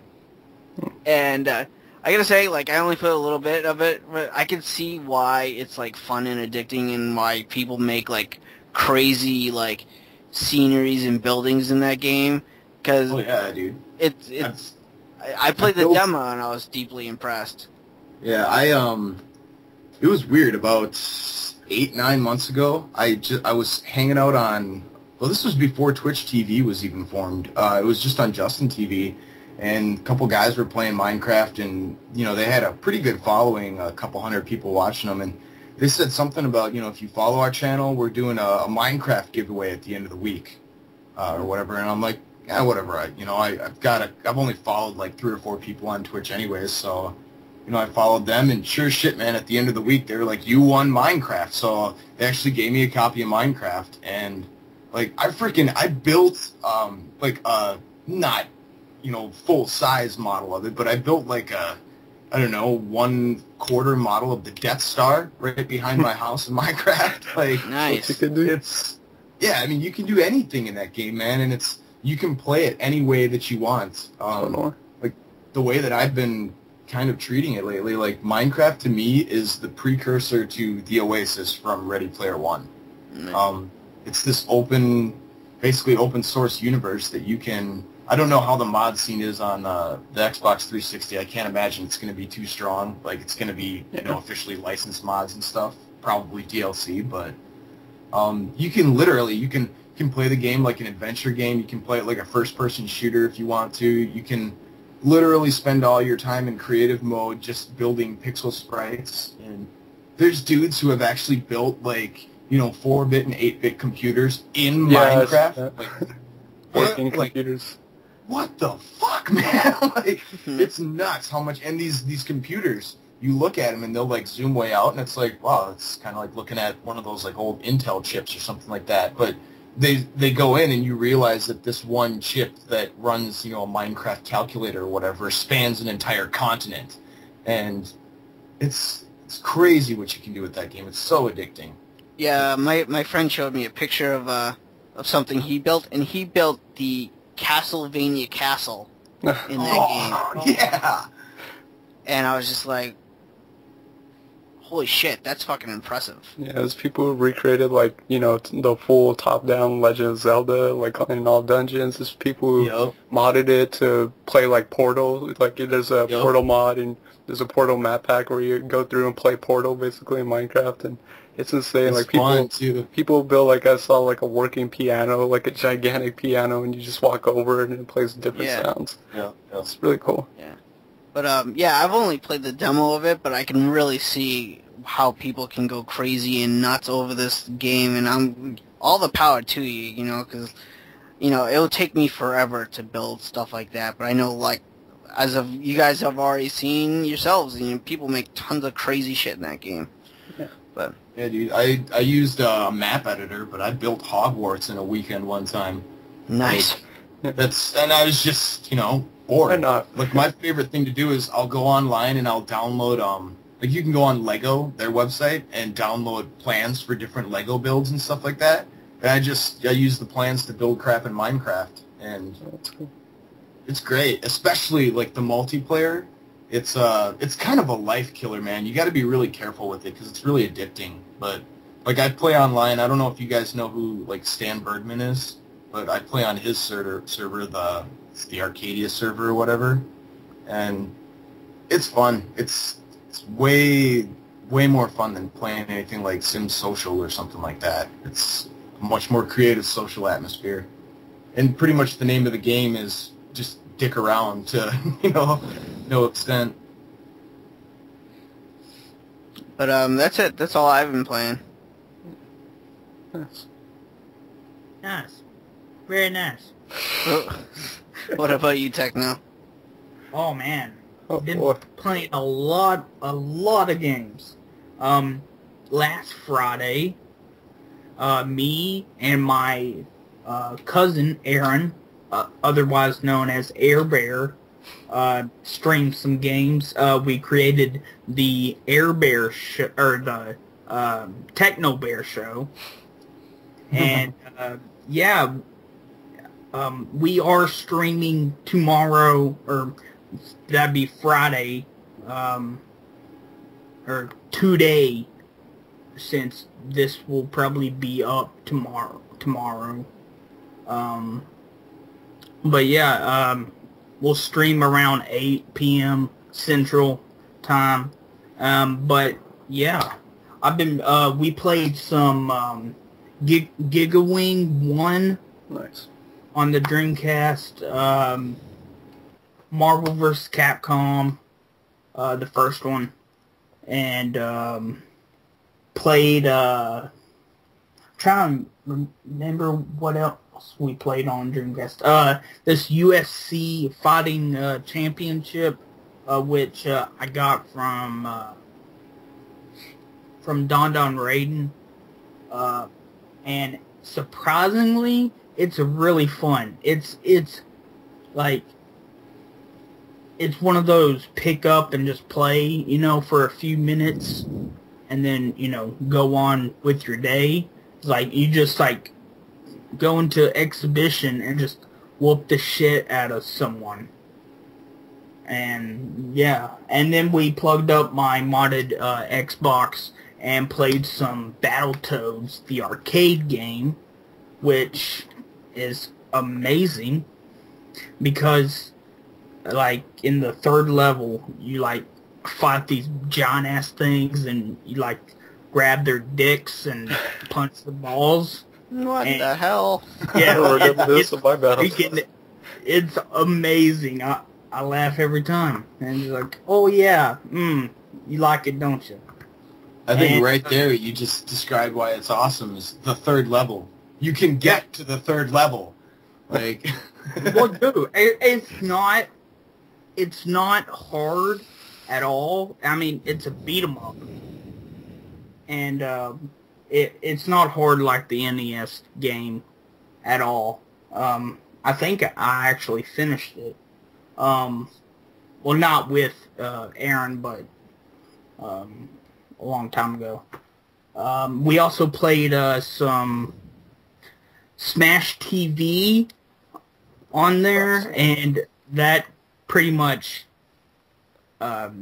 came up with a meme for our show called Bingo, because every time you put in a quarter, or like you get a special power up, it says bingo. Yeah.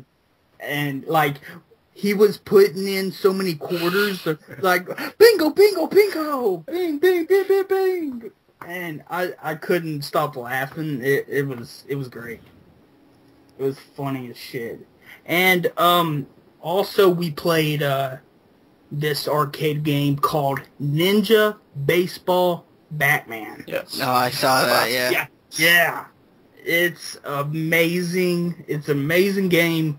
It's only for arcade, so download MAME and look for the ROM for it. And yeah, and that's what I love about the original Xbox. It's easy to mod and play arcade games, and you got 4 controller ports. And so it's easy as hell to play 4-player arcade games. I mean, Gauntlet, that's another game we played on the Dreamcast, Gauntlet Legends. And it was an amazing time. Streaming and stuff. That was like one of my first streams ever, though. So, and it turned out pretty good. Yeah. I do believe so. I'm trying to think of what else we played. Did you play Barbie? Oh yes, Barbie. Just because of Phantom Jest. Yeah, she would be pissed. And you played the NES Barbie?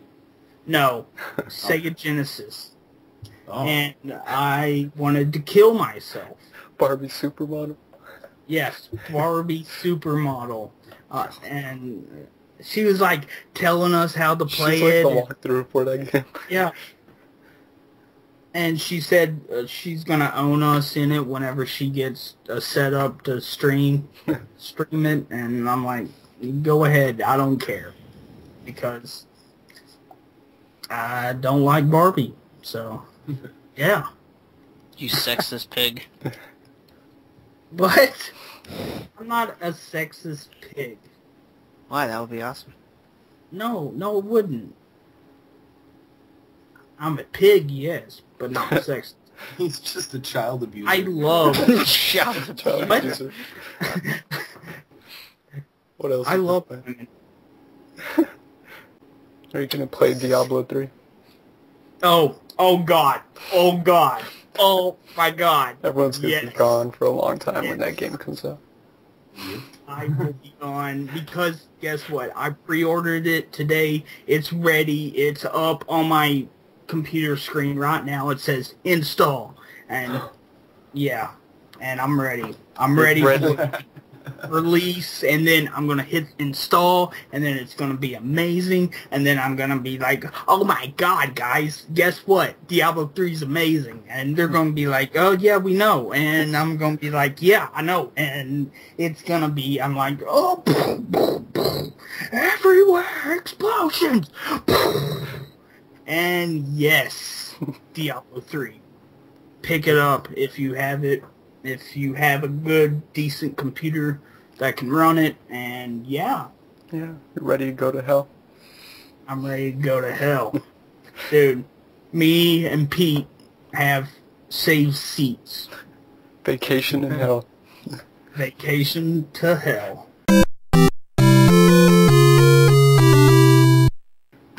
Vacation to hell? Yes. I'm not going to hell. Okay. Bring me back a t-shirt. Okay. It's just got Satan on it. Satan giving a thumbs up. So. I went to hell and all I got was this shitty t-shirt. Oh, man. Like an arrow that says, I'm with Satan or something like that. Yeah. I know. We are having a LAN Saturday May 26th at someone's house. We still haven't figured it out yet, but we were practicing up on some Counter-Strike Source on Steam, and you know, I'm ready. I'm ready for Counter-Strike Go. Yeah, that the new one. Yep. I'll be like, fuck yeah. Yeah, I don't get into Counter-Strike because I had a roommate that, well, I mean, with any MMO game, there's usually people who can't handle it, and they sacrifice everything in their life to be able to play the game, and I had one of those roommates that got pretty shady, started, stealing money and stealing food of all things, and was doing all sorts of crazy shit just so he could play Counter-Strike, so I always stayed away from that game. What are you talking about? Counter-Strike isn't an MMO. Well, it's fun and addicting like an addicting shooter. Oh. Yeah, he played it online, so it's massively multiplayer online. I guess I don't know exactly how it all worked, but I know he played with a lot of people. He did tournaments and stuff like that. Oh, yeah. So it was, I don't know, it was one of those experiences, and anybody out there who has seen one of their friends or has gone through this themselves, it's a really sickening experience to go through, or even to watch somebody go through, because it's like, I mean, I love gaming, man. I love playing games, but you can't play any more games if you die or lose your house, or, like, when it comes to the point where you're like, you don't feed yourself or even go to the bathroom in a regular bathroom because you can't take yourself away from the game, like, there's a fucking problem there, dude. You're not living as a human being. And yeah, so that's just my experience with that. I'm sure people have seen, I haven't had any friends who have gotten too terribly sucked into WoW or anything like that, but, just watch that documentary Second Skin, and that'll show you what it's all about, Yeah. And some people can hold their own. Like, I've played, Guild Wars, I play DC Universe Online, which, they're free-to-plays, so I don't feel that much investment towards them, but also, you just gotta have some self-control, I guess. Yeah. I got kind of addicted. No. I'll be honest. Fancy Star Online 1 for the Dreamcast. Oh, yeah. Yeah. It's pretty much, I'm Johnny Millennium, like he was with Fancy Star, or Final Fantasy 11, but, I didn't do the whole taking a piss in my pants instead of going to the bathroom. Good man. Oh, not in your pants, in a bottle. Yeah, you need a bottle, man. Come on, that's like MMO, class 1. Bottle in a bucket. Bottle, a bucket, and a microwave, that's all you need. Shit. That's fucking sick. Oh, man. That's, anybody out there who does that, I don't mean to make fun of you, but if you're peeing in a bottle and shitting in a bucket, like, the time has come to reevaluate the way you're going about things. Yeah. I also played some, StarCraft 1. Classic. Yeah. Classic. Yeah, you see, you didn't know that I played that shit, did you? Why are you not playing StarCraft 2 with all the MLG players? Because I'd get my ass raped. Just boom, boom, boom, boom. Just like right in the hole. Oh, yeah. Yeah, pretty much. They stick their golden fucking mouses up my ass. Whoa. Whoa! You are very vulgar this episode. Beating kids, shitting in bottles. What the fuck is wrong? Shitting in bottles? What are you talking about? I don't know, man. All I heard was golden mice up asshole. Just keep going, I guess. There's actually a dictionary term for that. I think it's called felching. I don't want to know. Keep going. No, you don't, man. Keep going. I don't mean real mice. No, it was That cold. makes it better. If anyone is, I'm talking about like a mouse, The whatever. animal? No. No, god damn it. And I played some East, The Oath, and Felgana. Oh, the Wise game. Awesome. Oh, nice. Wise, yeah. Wise. Totally. On Steam, I bought it. It's like $15 or something. And yeah, it's amazing. Yeah. It's not too long. If you don't have it already, you should go hang yourself. Yeah. It's a good game. You can find it It's a cheap good on the game. PSP. Well, see you later. I'm gonna go hang myself. Oh, don't. I'll be right there. Let me help you. Oh man, that's pretty hilarious. Pretty hilarious. Anything else, Techno? I'm trying to think. Oh god, it's thinking. Playing some BioShock 2. Yeah. I haven't played that. Just the BioShock 1 for me. I'm good. Well, you're still good in my book, because BioShock 1. I'm just waiting for Infinite. Yeah, dude. Fucking February. God Yeah, damn that's it. a news story. It got delayed. But hey, I mean, if they're just gonna take the time to make it that much better. But I saw some people saying like it's gonna be like the next Duke Nukem Forever, where it gets delayed. It's like what? It's only been in the workings for a couple years. They can go. You know what? They can suck my. Shit. Suck my shit. Yes. Suck my shit bucket. And playing some Team Fortress 2 on Steam. Yes. What do you play as in there? What's your class? Your preferred? Pyro. Yeah, Pyro. All day, every day. I was Pyro since I first bought TF2. You bought it? The orange box. And, yeah. Pyro till the day I die.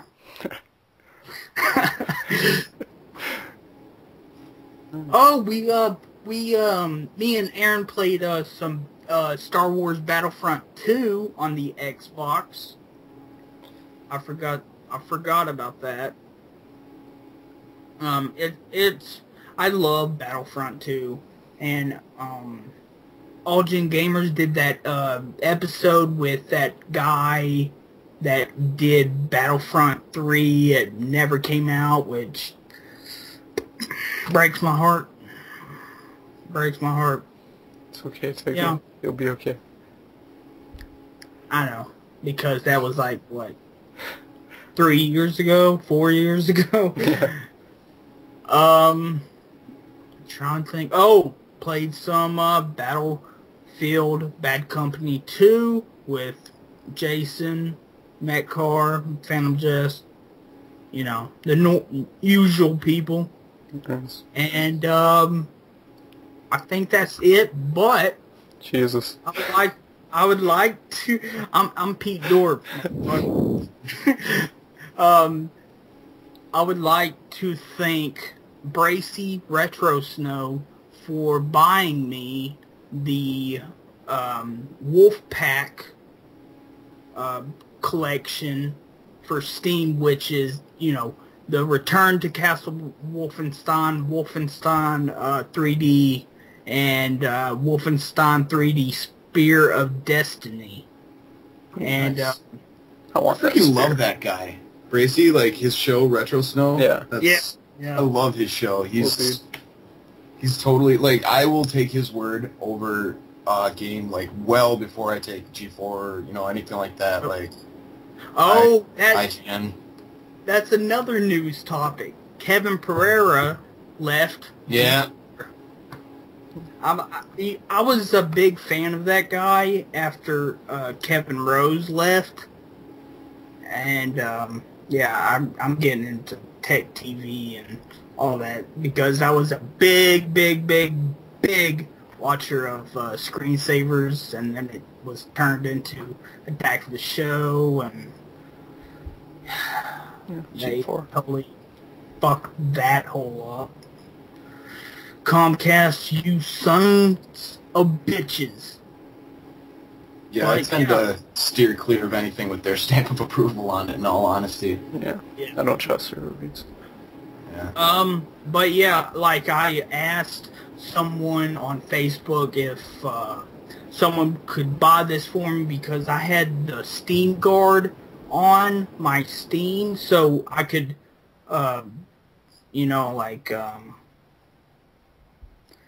it would email me a code, but I never got the email to log in to another, from another computer. So he said, "Hey, I'll buy it," and it was only like $3.75 or something. And I said, "I'll pay anyone back," and he's like, just forget it. It's only $3." And I was like, "Awesome! I love you." What is that? What? What's $3? I missed it. Oh, it's not.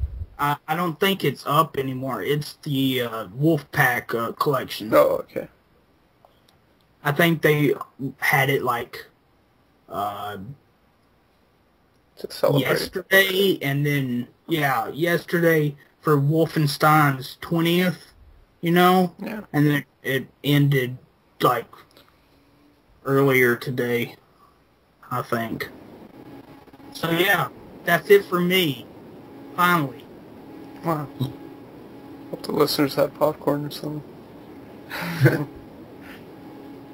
I guess I'll go next real quick.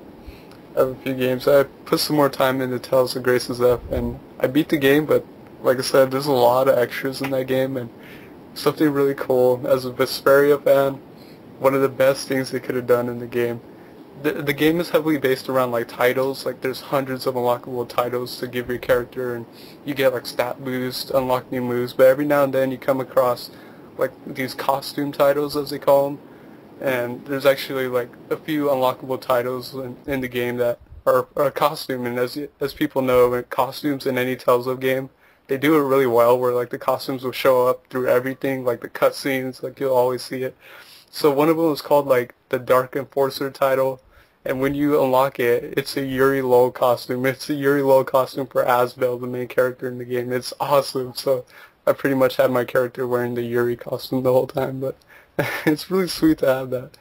And also, the game makes a lot of references to like a lot of other Tales of games, which is kind of like untraditional. Like normally they don't like to reference other games, but like one of the weapons way, way, way later on in the game, it's for Huber. It's a dual blade, and it's called Brave Vesperia. It's the actual blade from Vesperia, which is awesome. So I just love that like homage that they did in that game. And like Cliva, I played some more Xenoblade Chronicles. I'm about 20 plus hours in. I got to this absolutely gorgeous place, and I think I'm at the Imperial City, as they call it. But I'm loving the game. It's a lot of fun. It's a really casual game because the battle system is so simple that like I could just kick back, sit there, and just kind of like go through all the moves like casually. But like I don't see myself getting into like these kind of games. I've steered clear of like the MMO stuff. Like I never liked those battle systems, and it kind of reminds me of like White Knight Chronicles and stuff like that. And to be honest, I can't get into those games because the battle systems aren't that fun in the first place, and usually often for like MMOs or stuff like that, the story is really lacking. So I think that's the reason why I'm still enjoying Xenoblade, is like even though the battle system's like really simple, it's the story. Like it's like an MMO with like a really, really good story to it. So I love Xenoblade. The attention to detail in the environments is incredible. Just a gorgeous looking game. And I started up a new RPG on the 360 actually. Like I said, I kind of like to play an RPG on like each system, balance it out. And I was torn between playing a second playthrough of Vesperia, which I really wanted to do, but I decided to wait on that. Like it kind of broke my heart, but I really wanted to play another playthrough of that. But I had this game forever I needed to play, and that's Lost Odyssey on the Xbox 360. And I started playing it. Yeah, I started playing it. I love the intro sequence. Like it just drops you into an epic battle. The battle system like comes up real fast, and you're just like fighting these guys. The battle system absolutely like simple turn-based. Like it's just as straightforward turn-based as it's gonna get, with a few mechanics with the rings and like the circle mechanic. But I like the style. Like I got to the city, and I'm like, oh my god, I'm a sucker for like the steampunk. So it's like really steampunk-ish. But Clive, I wanted to ask you something since you played it. The dream sequences, are those necessary for the story? Like, are they crucial to like read those and, you know? You could totally skip them. Thank God, because like I went through them. I'm like, I like the music during them, but oh my God, the things are like 5 to 10 minutes long. It's nothing but text, nothing but text. Yeah. I read them all, but only because when I was playing it, I was a huge achievement whore, and there's an achievement to if you read all of them, you get an achievement for reading all of them. But yeah, you could totally skip it. Any of them, and it won't affect the main story. Basically, they're just telling you what he did in the, I think, the 1,000 years that he lived. So, yeah, you could totally skip them. Don't worry about it. Yeah, and I got an achievement, too, like the first time I read, like, one of the stories. Yeah, you get an achievement for reading one and then reading all of them. Nice. I'll just skip through all of them real quick, pressing A. But yeah, I was reading. I'm like, man, this is a lot of text, and none of it's voice acted. It's kind of brutal to get through. But yeah, I can't wait to delve more into the game. It's a beautiful looking game too. It's an amazing game. Yeah. And I'm curious about the character. I want to learn more about the character. And let's see. I started a new game because, like, obviously I love RPGs and all that, but I was kind of getting burnt out of RPGs, just like anyone who would, like, say you play nothing but first-person shooters. Eventually you're going to get to a point where you're burnt out and you want to play, like, a different genre or something. And I usually have a game waiting that's, like, to break up that pace. So usually for me it's, like, a first-person shooter or an action game. And I started playing the original. I bought it for a long time ago for, like, $5. And that is the original Assassin's Creed on the 360. I never played the Assassin's Creed game. I played a little bit of the PSP one, which... After playing the first one, the PSP one is like a super watered-down version of this. Yeah, PSP one sucks. Yeah. I actually didn't mind it. It was kind of like quirky for playing like the first Assassin's Creed. Like that was my first time. I just had fun going around, dicking around. But the first one, it's interesting. I like it, but my God, it's got a lot of issues. There's a lot of issues with the controls in particular. The free running is absolutely awesome. Like I love it, but I love it when it works. And sometimes it's just borderline broken. I'm talking like I'll be jumping off like a random shit. Like it'll be like a 1 foot high ledge and he's just bouncing off it. I'm like, what are you doing? Just go up it. And it's like really frustrating when it doesn't work because when it doesn't work it's atrocious, but when it works it's like a beautiful flowing like mechanic. I think the like combat is really cool. I love like having my hidden dagger. There's something really cool about like just kind of stabbing a guy really subtly and just kind of sneaking away into the crowd. Like I like that. But it's getting repetitive too. Like I played quite a bit of it.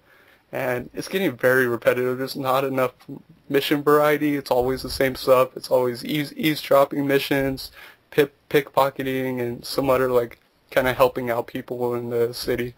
And that's getting really repetitive, so I'm kind of losing interest pretty fast. But the story is actually really interesting. It has me really curious about the whole kind of, well, is it really a spoiler? And I don't think so, but like the whole, you can skip forward maybe like 15 seconds. The whole futuristic aspect of the mechanic to that, so I want to know more about that. I'm curious where that kind of comes into play. But yeah, I mean, it's everything I kind of thought it would be. It's actually a pretty long game from what I would assume because you have 3 different cities and there's 3 districts to each city, and I'm only like in the first district for each city, but I'm enjoying it, even though it is repetitive. The battle system has issues, like the sword mechanics don't work all the time. I'll be swinging in the complete opposite direction of the guy, and I'll be fighting like maybe 1 or 2 guys, and here comes these like 5 other guys who just randomly join the battle. I'm like, oh great. But it's a good game. I'm enjoying it, and I definitely hope they improve the game overall in the second one, because if so, I'd be interested in that. But I played a little more from Mission Evolved on the 360 as well, which is, get this, a mech game, but it's a mech action game, and I'm kind of stuck on a boss. Like, the boss is really challenging. It's this other guy, like, with a really powerful mech, and it's really punishing. Like, some of the boss fights are brutal in the game, but it sucks because, like, it's either one thing or another. Like, I'll always run out of, like, boost and die because he's got this really powerful sword attack, or I'll always like run out of health, or I always need ammo because I run out of it fast. But I don't know. I definitely want to try and beat it. I think it's probably something with the equipping of the mech, because it's really heavy emphasis on buying upgrades and stuff like that. And I played a little bit of Rogue Ops on the Xbox, the original Xbox, which is like a stealthy kind of action game shooter, more emphasis on stealth, which I really don't like stealth games, but it was kind of fun. I played through the first mission, enjoyed that, but go figure, the next mission is one of those missions that like every stealth game has it, where if you get detected at all, you fail the mission and you have to redo it. So I hate those kind of missions. But I hate those too, yeah. Yeah. That's the same reason I can never get into like Splinter Cell and stuff like that. Like, I don't know, that's not my kind of thing. I just like to go guns blazing and just kill people. But I don't know. It's the stealth in the Rogue Ops is a little more quirky and fun. And I played Joust, my retro game challenge, and if you would have seen it, I actually topped my high score. It was tough, but I topped it, and I topped it by like 5,000. I scored 46,000 points, and I'm going to be honest, I think that's where I peak out. I don't know if I can do that, because I've never gotten past that level where I die, where it like loses that first like floor there. I can never get past that, but I don't know. I'm determined to crack the 50,000 score on that. What do you play Joust on? I'm playing it on the PS2 with Midway Arcade Treasures. Oh, okay. Which is fantastic. Yeah, that would be tough. I've only ever really I played Joust on the NES, and I played it on the arcade because there was a bar. I'm like a bar kid. My parents used to go to the bars all the time, and they would drag me with, and I just played video games. And we played Joust and track and field. But the secret to Joust is being able to do that double flap. You know, like hitting the button twice, so that you can flap really fast and get above the guy, basically, and just you gotta dominate the top of that screen and just go back and forth, pretty much. Yeah, that's usually my strategy is to stay at the top of the screen, because if you die, then you respawn at the bottom, which I hate, and then next thing you know, you find yourself trapped in the middle. It's like, oh god, how do I get through this? But it's fun. I mean, it's a really arcade perfect port, especially like I really highly suggest those Midway Arcade Treasures. They stayed really like truthful to arcades, because not only can you like set the settings like dip switches and all that, but you just hit reset, it'll give you like the standard arcade difficulty. But if you want to be a little more masochistic, you can actually increase the difficulty of the arcade game, so you can have it like halfway and then just maximize it, and it's even harder than the original arcade game, which is crazy. But those are a lot of fun. See, that's the setting you should train on, and then go to beat your high score on regular. Yeah, that's actually a good idea. That's actually all I've been playing. What have you been playing, Crow? I've been playing a lot of different stuff. Earlier this week, I was tearing apart a few ColecoVisions, and in that process, I played ColecoVision Donkey Kong, which is actually, it's a beautiful port of Donkey Kong. Makes you feel really cheated when you play the Atari 2600 port. The only thing, it's weird, like, and I haven't really analyzed it, but it's kind of backwards from the arcade port, and it doesn't have the Pi factor stuff. Yeah. So, other than that, let's see, on ColecoVision I was playing some Mr. Do, what the hell else, War Room. I don't know if you guys have ever heard of that game. It's kind of like an old sim game. It's kind of like Civilization. Not even like Civilization. It's really weird, man. Like it's wacky shit. So beyond that, I've been playing some pinball games. Let's see, like Austin Powers Pinball on PlayStation 1. Fantastic Journey Pro Pinball on PlayStation 1. Flipnik on PlayStation 2, which is, yeah, man, that thing is, the first time I played it, I was kind of like, what the hell is this? Because I'm kind of an old school pinball type of person. Like, I grew up with, like, Addams Family. That was, my favorite pinball pretty much of all time. And The Shadow, that was a good one. And I actually just got a pinball machine not too long ago. It's not a full-size arcade one, but it's one of those, how do I describe it? Like, if you look back in the 90s, maybe they still sell them now. They're called Funrise freestanding pinball machines. So if you Google them, you'll see what they are. But they're basically, like, really gigantic tabletop pinballs. Like those, cheap ones that you get and you just play it on your desk or whatever. But this thing's full-size, pretty much. It's freestanding. It's a little smaller than a normal pinball, but it's a lot bigger than a toy pinball, and it's a Hot Wheels one, so I've been rocking that out, and just, I don't know. working on the chops for pinball and stuff. I play Galaga every night because I'm determined to beat the world record, which is I'm like nowhere near it, but I'm absolutely like just determined to. Were I to find another Pac-Man / Miss Pac-Man / Galaga machine, I could beat the world record on that machine. Unfortunately, last time I went to go attempt that, I found out the Aladdin's Castle that I normally frequent is closed and replaced by a Men's Warehouse. So, yeah, I'm back to just playing it main style or on the Game Boy Advance or whatever. But I've been putting up some pretty good scores, upwards of 200,000. I think the world record on the Miss Pac-Man cabinet is, I think it's like 330-some thousand or some shit like that. The actual world record on Galaga, just the straight-up arcade machine, is like 1.3 million. So okay. I'm like way off. It gets really hard, man. Like after the 10th level, it kind of you hit a plateau, but that plateau is just constant. You're under constant barrage from freaking aliens. And I don't know, it's a fun game. It's kind of like Joust. It's an old arcade game. Definitely it requires a lot more skill than you would think. Looking at something that looks as simple as that compared to something modern, nowadays, like you look at Call of Duty and you look at Galaga and you wonder which one would be harder. Galaga. Like hands down, dude. After level 10, unless you know what you're doing, you are done. Like, let's just kiss that quarter goodbye. But it's cool. I've been getting into some more strategy and stuff, and there's not too much, not nearly as much Galaga strategy as there is as, like, say, Donkey Kong strategy out there. So it's kind of harder to find, but yeah, there's ways to farm points and stuff like that and get combos on there and shit, and it's ridiculous. It's a pretty deep game, considering that you're on the same screen the entire time and that the main concept of the game is aliens are flying at you and you shoot them. And but yeah, from there it gets pretty wild. There's all sorts of different combos you can hit that maximize your score. Trying to think beyond that. I'm finally getting back into like my favorite game of all time. I'm doing like my 4th playthrough of it, and that's The Longest Journey.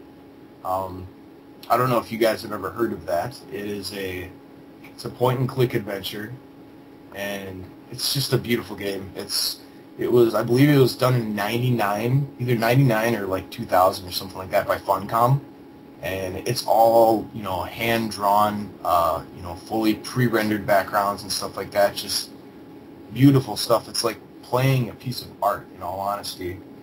And I don't know. I just get into adventure games, in all honesty. That's more my forte. I mean, I'm pretty good at arcade games and stuff like that. Like, I have really fast reflexes, I suppose, and maybe that's like from playing guitar so much or whatever. But what I really just like lose myself in is either a really good point-and-click adventure or a really well-told RPG.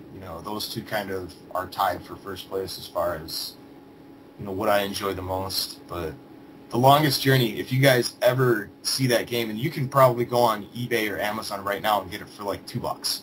And it's a PC game. If you have, I believe, Vista on back will run it. I don't know about Windows 7. I've never tried. I don't have a Windows 7 machine, but it's just a brilliant game. You play as April Ryan, which is it's a chick, which it kind of seems to be like a pattern in a lot of the adventure games I play, which I swear to God is not a sexuality like identity crisis. It's just they're good games. But yeah, you play this girl that basically is for all intents and purposes a normal girl. It's in the future, kind of like set near the time I would imagine that Ready Player One is set. Like around 2045 or something like that. It's kind of dystopian, but it's a little bit more like happy than Ready Player One is. Like the world isn't falling apart or anything like that. But and you basically just find out that a long time ago the world had magic and technology, and that apparently was a bad thing. So the two worlds were split in half, and now something is going wrong, and the worlds stand a chance of colliding again, which means, like, it's like crossing the streams, man. Like, everything dies, you know? So it's a really epic story. It's like 4 discs long or something like that. It's crazy. It's about, I'd say, 50 to 60 hours of mandatory gameplay. Wow. Took me about, I'd say, I don't know, over 100 hours to beat it. But that was because I didn't use any hints or walkthroughs. Like, if you used, like, a walkthrough and go straight through, you'll probably, I think, anywhere between 40 and 60. I don't have it right in front of me, but it's a long game, man. But at the end of it, it's like you have gone on the journey, you know, yourself, regardless of whether you're a female or male, and the main character's a female. It doesn't even really matter. That barrier dissolves so quickly with this story, and it's a beautiful thing. And I'm playing it again now so that I can, because my wife got me Dreamfall, which is the sequel to that, and I still have not, like, really delved too far. Like, I played Dreamfall a few years after, The Longest Journey came out, but I've never played them back to back, so I want to do that and just really soak up everything, the entire story, because it's just littered with lore, and the characters are so rich and enjoyable. Like, you wish they were your friends, and it's just, check it out. It's an awesome game. He's got a new game coming out now too, The Secret World, which is arguably one of the craziest MMOs I've ever seen. And I mean, it's not out yet, so I guess I can't say I've seen the whole thing, but from what they've shown and what they've talked about, like, it's an MMO like nobody's ever played, period. It goes so far as to, like, to be actively involved in the game, you're going to have to, like, watch TV shows and actually go to websites that they've created for corporations that don't exist, and all crazy sorts of stuff. Like, there's going to be, like, a real-world interaction kind of thing, too, which is pretty groundbreaking, and I've never heard of that before. Like, I've never heard of somebody playing World of Warcraft and then, like, go geocaching for a sword or something like that. So, but, yeah, I can't really think of anything else. I know that was a kind of a hell of a list, but... No, don't worry, it was a good list, so... Lots of Galaga, though, man. Tons of Galaga. Just hours. But that's horrible, Galaga. It takes a while. It takes a bit. I don't know what spawned me into thinking, like, well, I'm going to break the world record for this, but I know there was one day at that Aladdin's Castle where well, the counter resets at 100,000. No. There was something, the high score on there or something like that. I basically shattered it. I had broke it, busted 120,000 or something like that, and I was like, huh, I wonder what the world record is. And I went home and I looked it up, and I was like, dude, I could beat this thing. Like, yeah, I don't know. Old arcade games are fun, like X-Men or Simpsons and stuff like that. Like, Did you guys ever play in arcades? I don't know. Yeah, I played. I used to play arcades all the time. Simpsons, the X-Men ones were one of my favorites. There was a side-scrolling beat-em-up game that was kind of like the X-Men that I really liked, which was Spider-Man. I really enjoyed. Never played that. Yeah, he had Spider-Man. He teamed up with Hawkeye, Namor, I believe the Black Cat. It was a good beat-em-up. I liked that one a lot. So, and then Pac-Man. I absolutely love Pac-Man. Yeah, freaking Pac-Man. Do you, like, get, like, scientific into it, like, with the patterns and stuff like that? No, not really, but I have noticed playing Pac-Man a lot, and, like, the last week, that if I go a certain route right when I start the board, I could usually clear about 75% of the board without getting touched. Yep. So, like, but I guess it's just because I've been playing that game for, like, so long during the week. So, but yeah, I've learned some tricks, but, not, like, how to beat Pac-Man in 1 quarter, not anything like that or anything like so. Yeah, you should check out, like, there's all sorts of, like, even in, I don't know if you've seen that movie Chasing Ghosts. Yeah, I've seen it. Yeah, I mean, he talks about, like, what is it, like Tunnel Terror or something like that? Yeah. That's what I use that every time. That's the only Pac-Man pattern that I know, but I think it's just sick because it's, even if you fail at the pattern, like, you've got a pretty good redemption time, being that they're just stuck in that tunnel, like, a good, probably 60% of the time, or whatever. So. Yeah, I love that game so much. There's a Miss Pac-Man Galaga machine at my Pizza Hut that I play when I want one. I want my own machine. Like, I have to have one. I've talked to my wife about it, and I've been vetoed, at least, you know, in our current place. It's just not big enough. Like, I've got my little office here, and I've got that pretty crammed full of everything, and it's starting to spill out now, and that's, yeah. You gotta be careful at that point, you know. Like, I'm very fortunate to have a wife who doesn't, she doesn't look at my, you know, video gaming and stuff like that as a negative thing, or, you know, like I'm a super nerd or anything like that. But when it comes to the fact that there's just, like, you know, cartridges and systems lying all over, like, yeah, you gotta watch it. And I mean, I did build my own arcade cabinet, and that was one of those things where I did it while she was away, or at least I started it while she was away. So by the time she got back, I was like, yeah, I can't stop now. You know, I've got all this wood, and so I built the damn thing, and yeah, it was. I basically just built a little mini cabinet, stuffed the TV in there, and then put a bunch of systems in there as well, and got arcade sticks for all the systems, and I call it my Play Choice Infinity. So Nice. Yeah, over here in Arizona, we're really lucky as we have a place called Golfland, and it's combined. Yeah, it's combined with like a water park and all that. And oh my god, like the arcade there is really good. They have like everything from like newer ones, like, you know, me and Jason went there before, and they have like the newer like Hydro Thunder. We played that, and just like from old school, like they have like the old schools lined up where it's just like classic. Frogger, you know, Donkey Kong, you know, Galaga, Miss Pac-Man, the fast Miss Pac-Man, which goes like really fast. yeah, Yeah. Initial D, like everything's there. It's like, and they have pinballs too, which you don't see that much anymore, like at all. But really cool place, so we're fortunate for that. And there's another place, but I can't remember it right now. Castles and Coasters or whatever. Yeah, it is. Castle and Coasters, we have that too.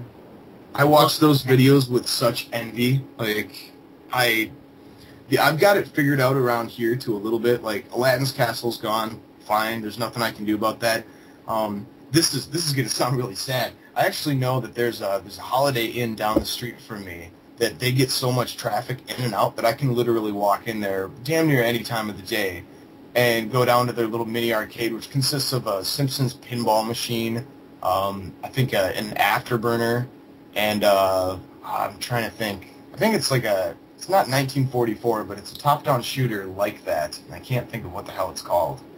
It's like 3 games, but I'll go in there for a couple hours and just pretend like I'm staying at the hotel. And then the pizza shop around the corner has a Super Pac-Man, so I go in there every once in a while and drop a few quarters. But I need to get my own arcade. I watch guys like, Jumbo Junkie. Gangster's got a couple. Yeah, Jumbo Oh Junkie. He's got his own arcade. Dog 7. Like John Dickinson. Jesus Christ, man! Like, I feel like crying when I watch their videos. Or like they should be playing that song from Willy Wonka, that "Come with me and you'll be in a world of pure imagination." Like, just magical.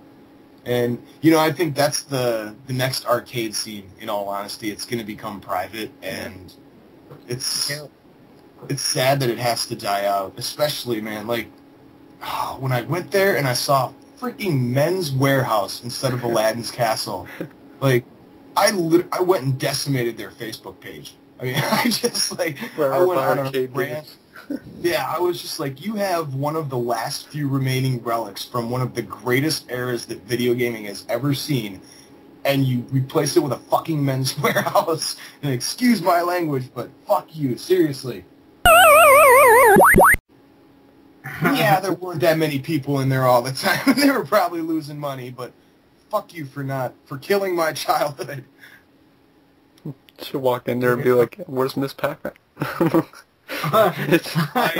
I actually am trying to contact the amusement company that is in charge of that, or was in charge of that place, and find out where that machine has gone, or if it's being sold, and I haven't heard back from them yet.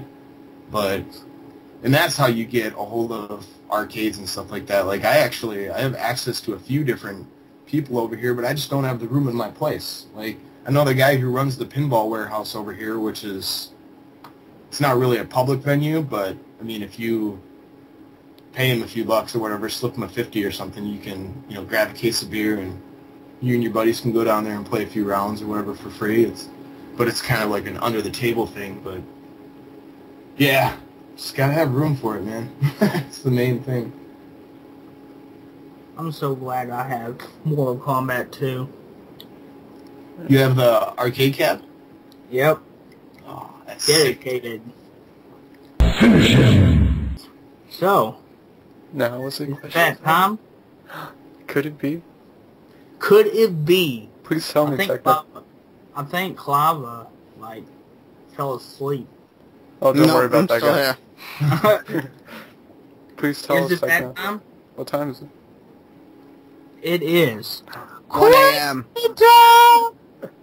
Alright, see, our first question comes from Blake, from Blake's Game Room, and he asks, what are your thoughts on the new Pokemon Conquest game? I think it's rad. I love it. It's like SRPG mixed with Pokemon and Nobunaga. Good stuff. Yeah, same thing as you. I'm definitely gonna get it. I can't wait to play it. There's a new Pokemon Conquest game? Yeah, it's like Pokemon Nobunaga. Yeah, that's my thoughts on it. Yeah. I'm still stuck in 1999, man. I don't know shit about what's going on now. Let's see. Next question is from Pop-Tart Monkey 113. He asks, if you can make any Power Ranger game for the PlayStation 3 or Xbox 360, what kind of gameplay would it be? Beat 'em all.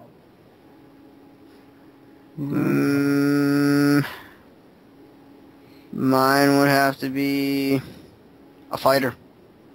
Yeah, I'd like a fighter. I would have to say it would be a combination between like Batman, Arkham Asylum and stuff like that kind of beat 'em up, but also with a first-person, Megazord view.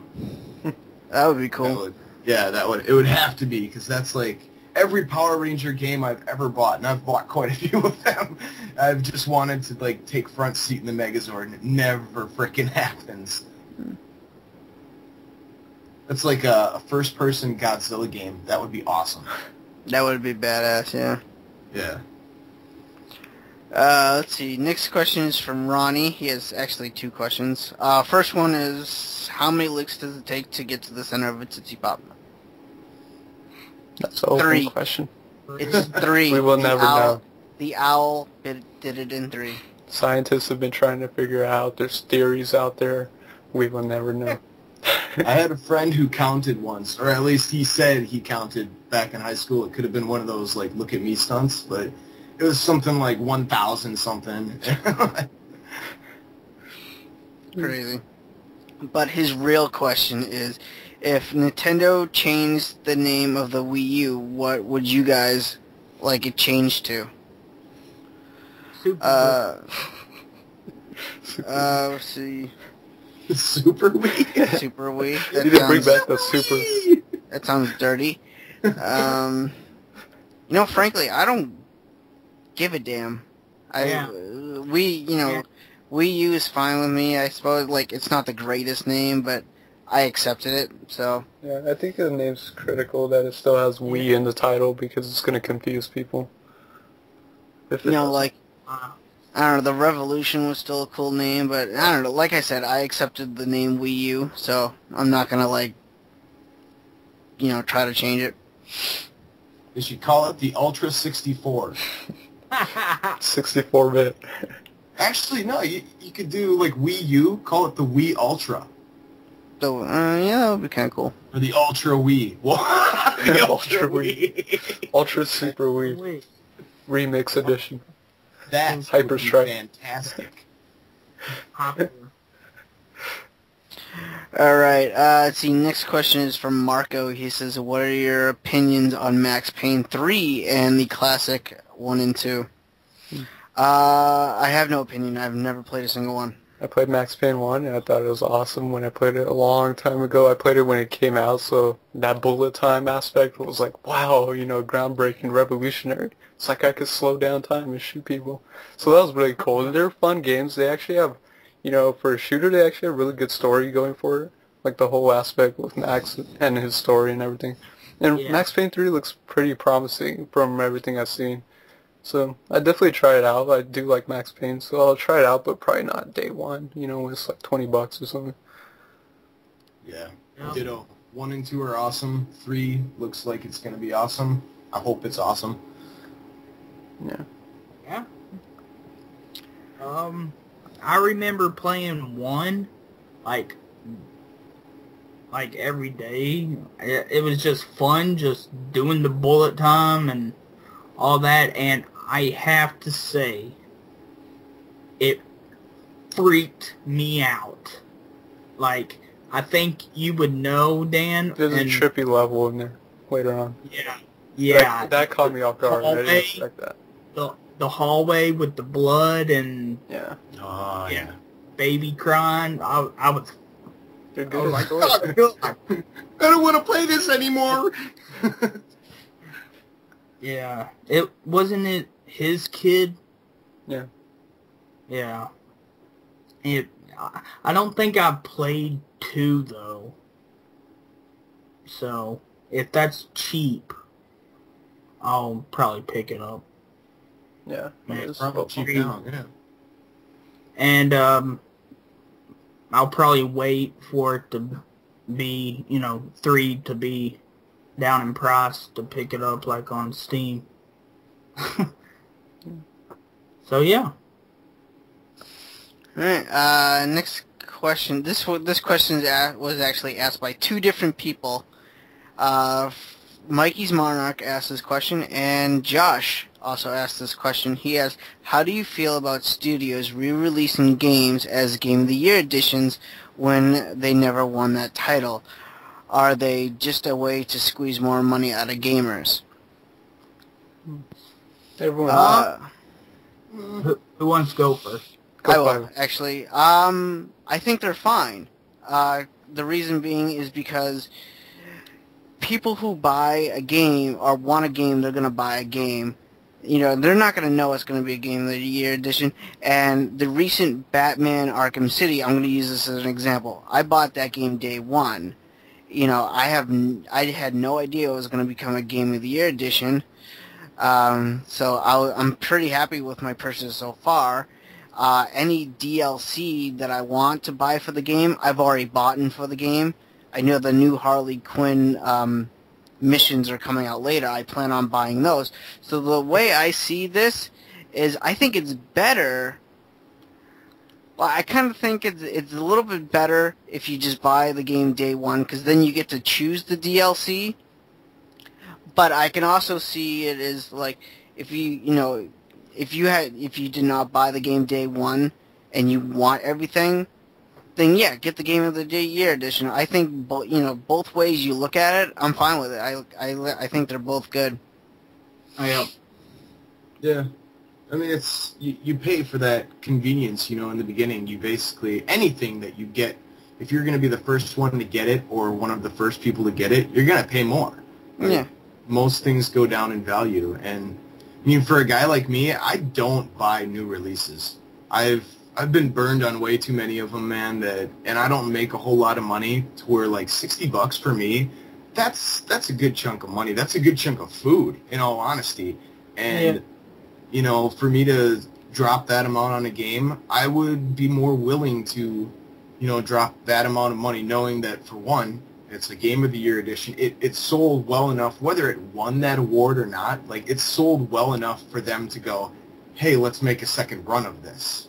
Right. Like, so it's a decent game. Otherwise, they'd be clearing them out at $1 a pop. And to get all the DLC, because that's another thing that I don't do. I don't do DLC. I'm one of those uptight, old school gamers that I believe that if you're going to make a game, you make it right the first time. You don't, put extra shit in there later or anything like that. You especially don't put extra shit in there that you make people pay for. And yeah, but other people don't feel that way, and I accept that. Like, certain people are willing to pay for other things, and I think the Game of the Year edition kind of, appeases both camps. Like, you don't want DLC? Cool. Don't buy it. Like, if you want to still enjoy the game for what it's worth, like, maybe promo it or whatever, make sure it sells well or whatnot, and then, cash in on the Game of the Year edition. But, yeah. I mean, that's another thing, too, is Game of the Year editions pretty much hold a steady price tag. Like, they don't really put those on sale too often, so... I agree. I'm someone, like I've said before, I kind of don't like to buy, like, day one games unless it's a game I'm really anticipating or whatever. And usually by the time I wait and, like, maybe just forget about the game, I'll come back to it and I'll be like, oh, it's got a Game of the Year edition now for $20. So, like, they're always, like, budget price. They're always, like, 30, 20. And I see it as, like, what's the harm? They always add content to the Game of the Year edition. Like, I didn't buy Gears of War day one. I went back years later, bought it, and it had the bonus disc with all the multiplayer maps and all these, like, unlockables on it. I had the Left 4 Dead Game of the Year edition where it's got, like, the survival map pack and all that. So, if you wait, like, clearly, if you want the game, you're going to buy it day one. So, yeah. That's your thing, and you really shouldn't, like, really care too much about Game of the Year edition, but maybe it was a game you're like, oh, I can wait on that, and if it gets a Game of the Year edition, you can pick it up cheap and get some extra stuff with it. So I don't see the harm either way. And sometimes companies like to make it up. Like, say they win one award from, like, any website, they'll use that. Like, oh, we're a Game of the Year if it's from Kotaku only, whoever, some random site on the internet. These guys on this podcast really like our game. They said it was their favorite Game of the Year. Game of the Year edition. Yeah. How do you feel, Techno? I feel the same way. It's like if I didn't buy Batman Arkham City, at first, at launch, I would buy the Game of the Year edition because it has all the DLC in it. There you go. Game of the Year editions are good. See, the last question is from Tempest, and he says this: I present to you the following. A buddy cop movie starring Link, a silent protagonist, and Link, a plucky sidekick who never shuts up. Shit. Now, that's the scene he's setting. Now, the question is, who would be the chief of police who is too old for their shit? I know this shit. I know it. I know my answer. What is it You going gotta to be? say Applejack. Applejack. That's his answer, Applejack. No. It is Old Snake. Oh, from Metal Gear Yep. Solid? Huh. Yep. That's a good one. He's not going to say this, because I'm going to go really classic or retro, and I'm going to say Donkey Kong from the original Donkey Kong arcade, and he's not going to say I'm too old for this shit, because he's basically just going to keep throwing barrels at them. Nice. I don't know, I just think of Mario, because he's been around forever doing the same thing over and over. He's a little too old for that. Yeah, those were both of mine. Damn it. God damn it. I was really hoping Mario would be too obvious. Yeah. Well, you could say the same thing as us. We don't care. You know what? Fuck it. Hitler from Wolfenstein. Just run it. Hitler from Wolfenstein. There you go. Alright. Alright, so that's all our questions. So, thanks guys. Thanks for asking all the questions. We really appreciate it. Good questions. Good questions. So, what do you guys say in the podcast here? It's getting kind of long. We can wrap it up. Alright. So, Crow, why don't you, plug your channel, plug, whatever you want, again, for the listeners. Cool. Well, you can find me at, it's youtube.com/Retro Roadshow. Once again, things are slow at the moment. Hopefully they won't be slow for much longer, but I've got some stuff up there that you guys can check out in the meantime. Also, I guess to plug something slightly related to what I do, I recently got the chance to direct and film a zombie film. Nice. And, if you go on YouTube and type in X''S, the number 4, and then zombies, so it's X's for zombies. It is a no budget, no gore. That's the kind of disappointing thing, but it was done to help a friend of mine for class. Like, she had to put together a movie and basically said, I don't know how to make a movie. So I kind of jumped in and was like, you know, I saw it as an opportunity to really kind of experience some things as far as, you know, just guerrilla filmmaking goes. And it's, I mean, it shows. It's not a big production or anything like that. It's like a bunch of us dicking around with a camera pretty much, and a zombie movie came out of it. Very much in the Cinemassacre style. You know, James Rolfe, the angry video game nerd and stuff like that. So it's just run and gun shooting. We got the whole thing done in like a day. And then edited it like in another 2 days, so altogether it was like 40 hours worth of stuff, but still, it's I'm pretty proud of it. As crappy as it is, and it is crappy, you know, don't get the wrong idea of me talking it up. It's still funny, and you know, for a first film, I think it went pretty well, so I guess definitely check that out. And other than that, you guys can find me on Facebook. It's facebook.com/CrowRetroRoadshow, and I think I have a Twitter, but I don't remember what it is.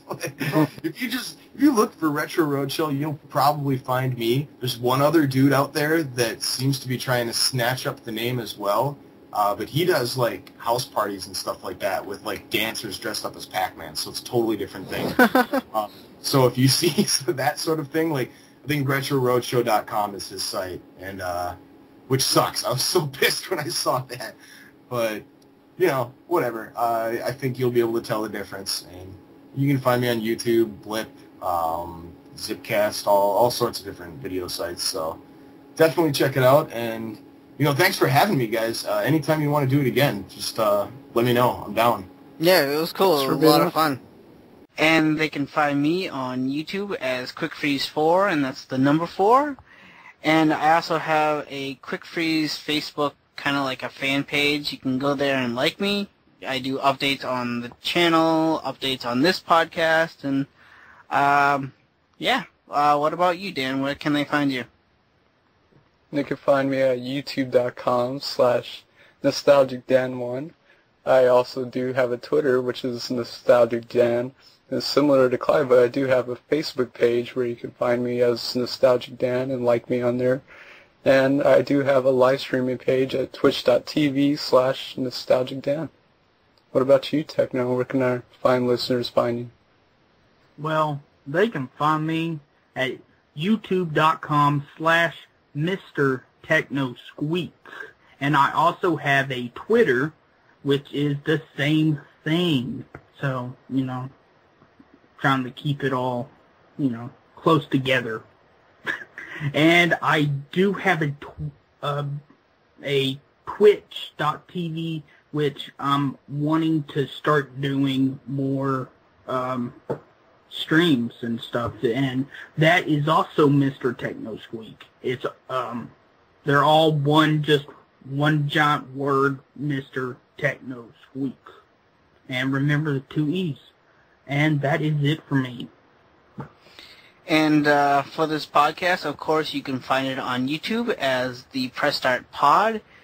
You can listen to all our episodes there. We will also put a audio version in the description below the video, so you can it'll click that, it'll link it to another website where you can actually download each episode as an audio format. We also have a Twitch TV account where when we do go live, you can join us for live episodes of the Press Start podcast. We also have a Twitter account. Isn't that right, Techno? Yes, it is. And it is Press Start Pod. All one word. Right on. And, of course, we are on iTunes. If you guys like this podcast, please go to iTunes, leave a 5-star review. We really appreciate it. It helps us out a lot.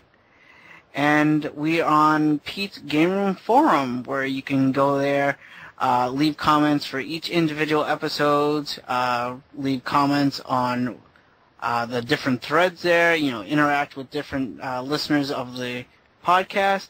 It should be a lot of fun. And if you guys have any future questions for the Press Start podcast, you can either leave us a comment if you're listening to it on YouTube below the video, or you can email us at pressstartpod@gmail.com, or if you're on Pete's Game Room Forum, there is a thread there for questions, so you can leave our questions there, and we will answer them for future episodes. And we do take audio questions, so if you guys want to do an audio questions, we will play them on the show and answer them. Also, we do have a Facebook page, so come and like it. It's on facebook.com/PressStartPodcast. Yeah. Yeah, that's it. So, everyone say bye. Bye, guys. Bye. Thanks for listening. Bye. Or Techno will beat your children for some reason.